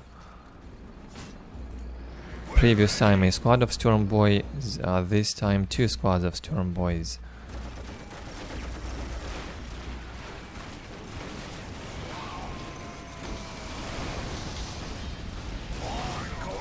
Jumps in with all these squads, 3 squads which can tie up the tactical space marines, and Fear has to run for his life.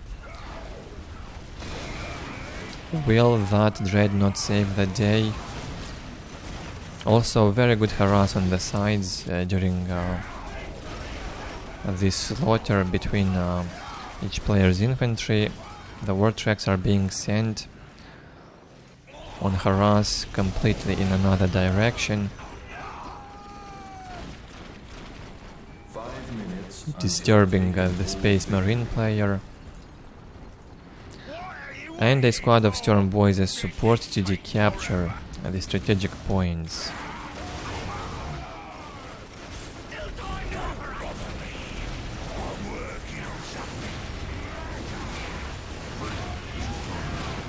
Fear holding strong, not giving up, I like that about him.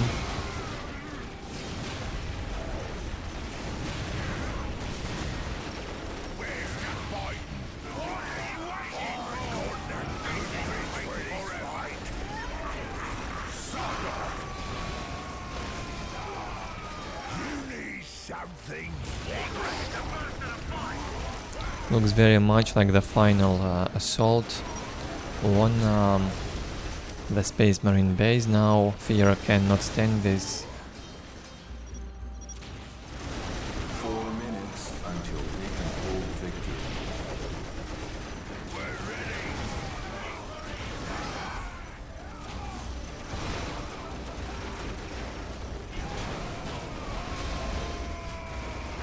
70-0, no more generators left for Fear. Some bank on power, but this is over. The Space Marines have been abused once again. If they do not use their early tier 1 potential, which can cause some trouble to the Orks, it's getting very difficult, as we've just seen. The DPS from all those Orks is insane. The Marines simply cannot stand it. Well done. PuReBall, and one last game for today. This is gonna be the classic already, the classic matchup for this vanilla series. An Ork mirror, I assume, between PuReBall and Charlie. The endless rivalry between these two, that's right. An Ork mirror on Outer Reaches. In the left hand side of the map, Charlie playing Orks against PuReBall's Orks on the right. two top Ork players in Dawn of War Vanilla. The games were played in mid-March 2005.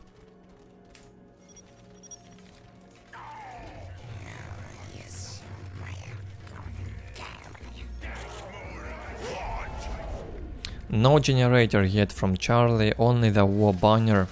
Both players sending their Slugger boys towards the middle strategic point. Feels like Charlie's Slugger boys have been reinforced a bit faster. A very close fight, however, in here. Okay, PuReBall sends the Gretchens to aid these Slugger boys.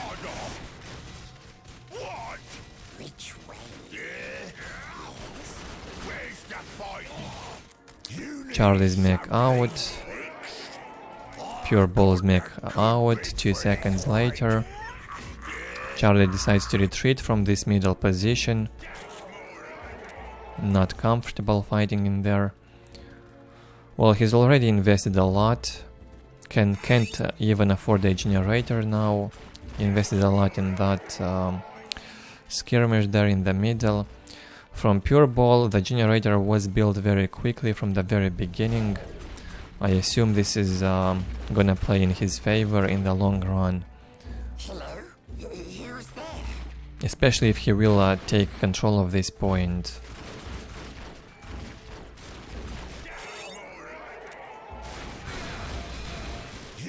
A very important position to capture and hold, this one right here. PuReBall places the listening post.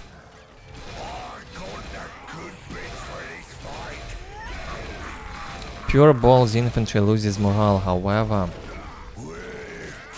Charlie has good chances to fight back PuReBall and destroying decap that listening post eventually. 50-10 income on PuReBall against 50-0 for Charlie. That plus 10 income on power could really be the game changer, as it will allow PuReBall to upgrade the listening posts soon or just tech faster.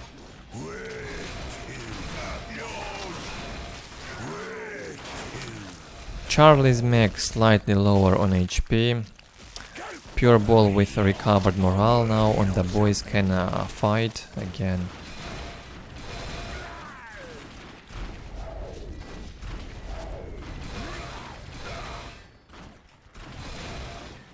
Now Charlie, badly outnumbered, received a ton of damage in this fight. And now mech even dealing tons of damage along with the boys on the move, and Charlie loses the mech. Very unfortunate for Charlie. I already can say PuReBall's got the advantage right now. It's very clear.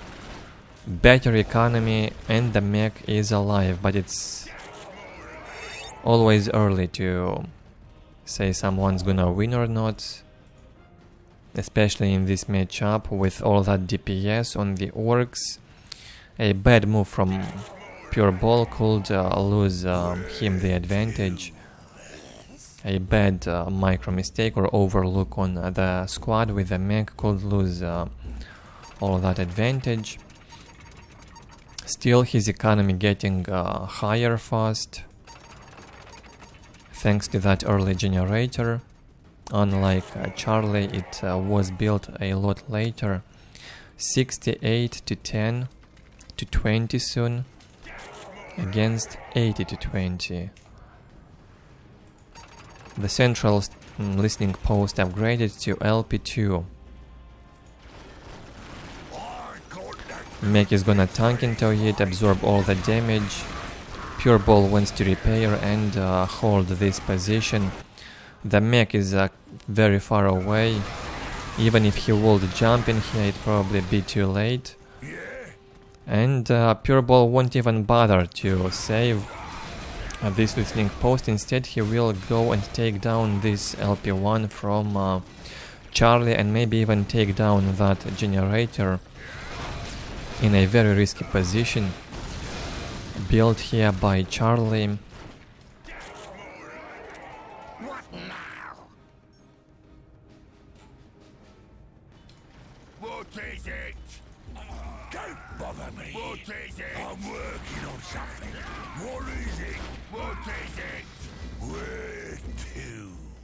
Sod off. Green is best. 3 squads of Slugger boys and a half HP mech. First squad of shooter boys out, very low income, 56 to 10 on Charlie. And for PuReBall, 74 to 20 economy. Of course, much better. It's only getting higher and higher. Pilo guns soon will be finished. I got the good bits for this fight. 2 squads of Slugger boys, half HP on the mech as well, and a squad of shooter boys capturing the relic. Well, looks good for PuReBall. I got the good bits for this fight.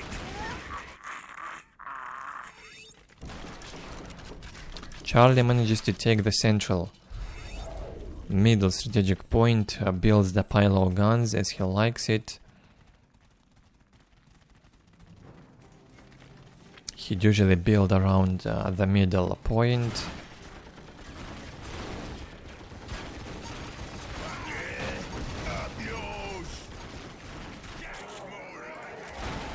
What is it? You need something fixed. 3 squads of shooter boys from PuReBall getting to the battlefield with big shooters. I'm expecting Charlie to definitely lose this fight. He will not be able to stand all that DPS. Both mechs fighting strong, killing loads of boys, performing fatalities.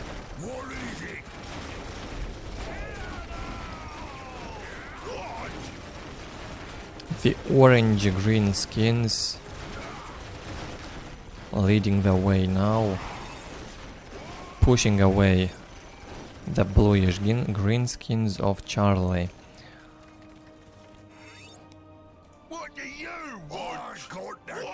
Desperate defeat in that encounter. At the top side, PuReBall will hold his position. 110 to 20 income now, 116 to 20, very high economy. And for Charlie, that awful 80 to 10 only, running into a 9th minute. This is awful economy.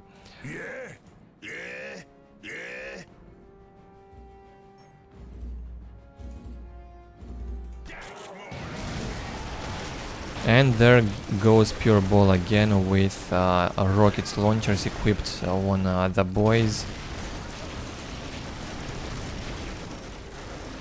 That sweet combination of big shooters and rockets will take down Charlie's pile of guns even under the repair. Has been destroyed very quick. Well, this damage from the rockets to buildings is definitely broken.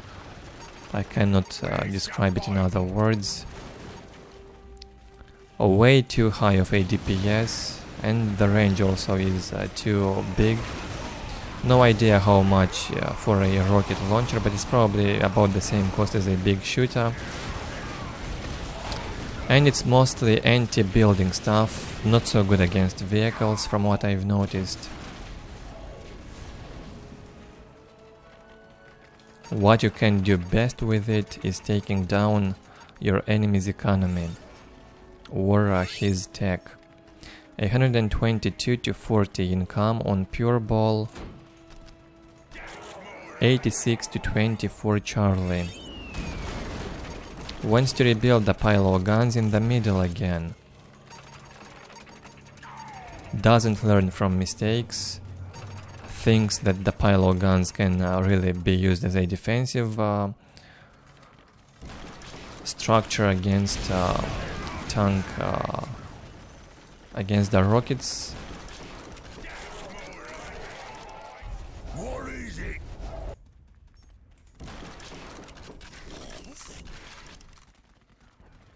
I got the good bits for this fight.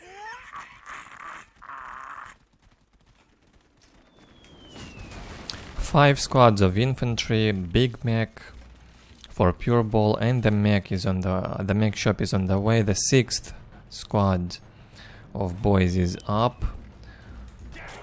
That's a huge mass of green skins for PuReBall. A lot stronger and bigger army compared to what Charlie's got in here. Charlie's economy also improved. 98 to 30 now you can play with this income actually. Very much playable.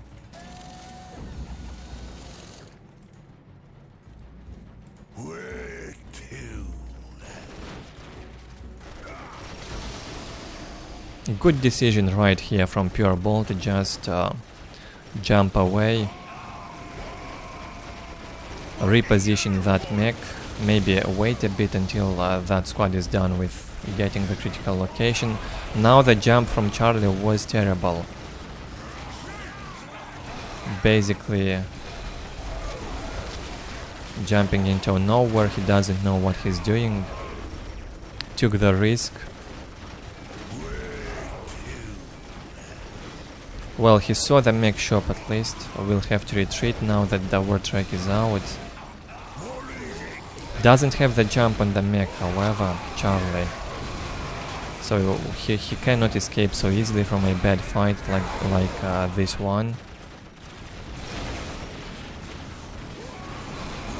And he's gonna lose the mech, I assume, during this retreat. A mech,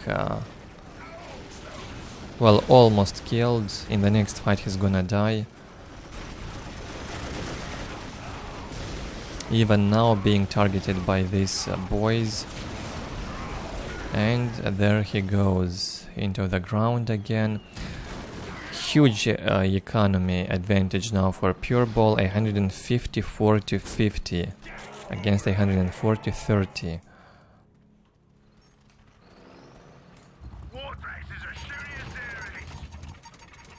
Very well done from PuReBall. Well, similar play style as in the game with Fear.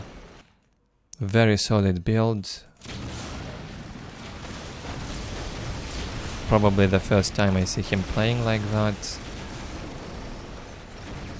Well, no mad dogs this time, he probably forgot about them. Oh, here's the first one. I think he made them a bit earlier in the previous game.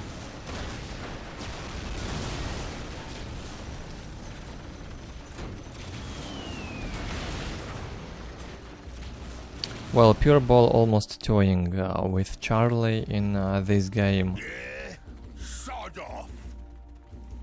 No offense intended, but it felt like PuReBall is dominating throughout the game. I'm not saying it was easy, but look at this economy.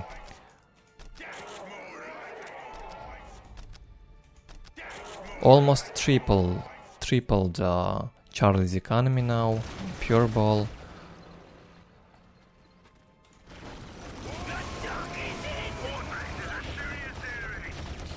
Maybe the bad decision from Charlie was, not building that early generator.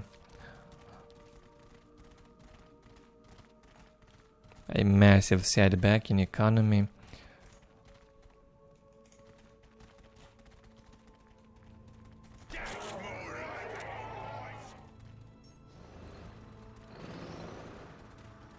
Three war tracks, bunch of green skins, more and more boys keep being produced, and the mad dogs getting out to support the boys in the fight with their fighting Jews. This one failed to cast it.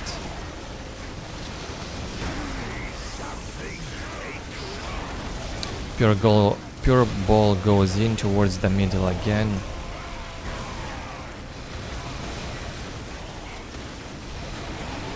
If he takes down this little outpost in here, LP2, pile of guns, this is the end of Charlie.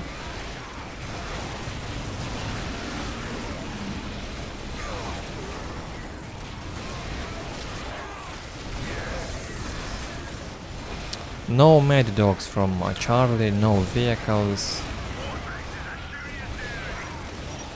No way he can win in here. No complaints from either player throughout the game, no whine whatsoever. That's something unique. All Charlie will say is GG and ask for a rematch.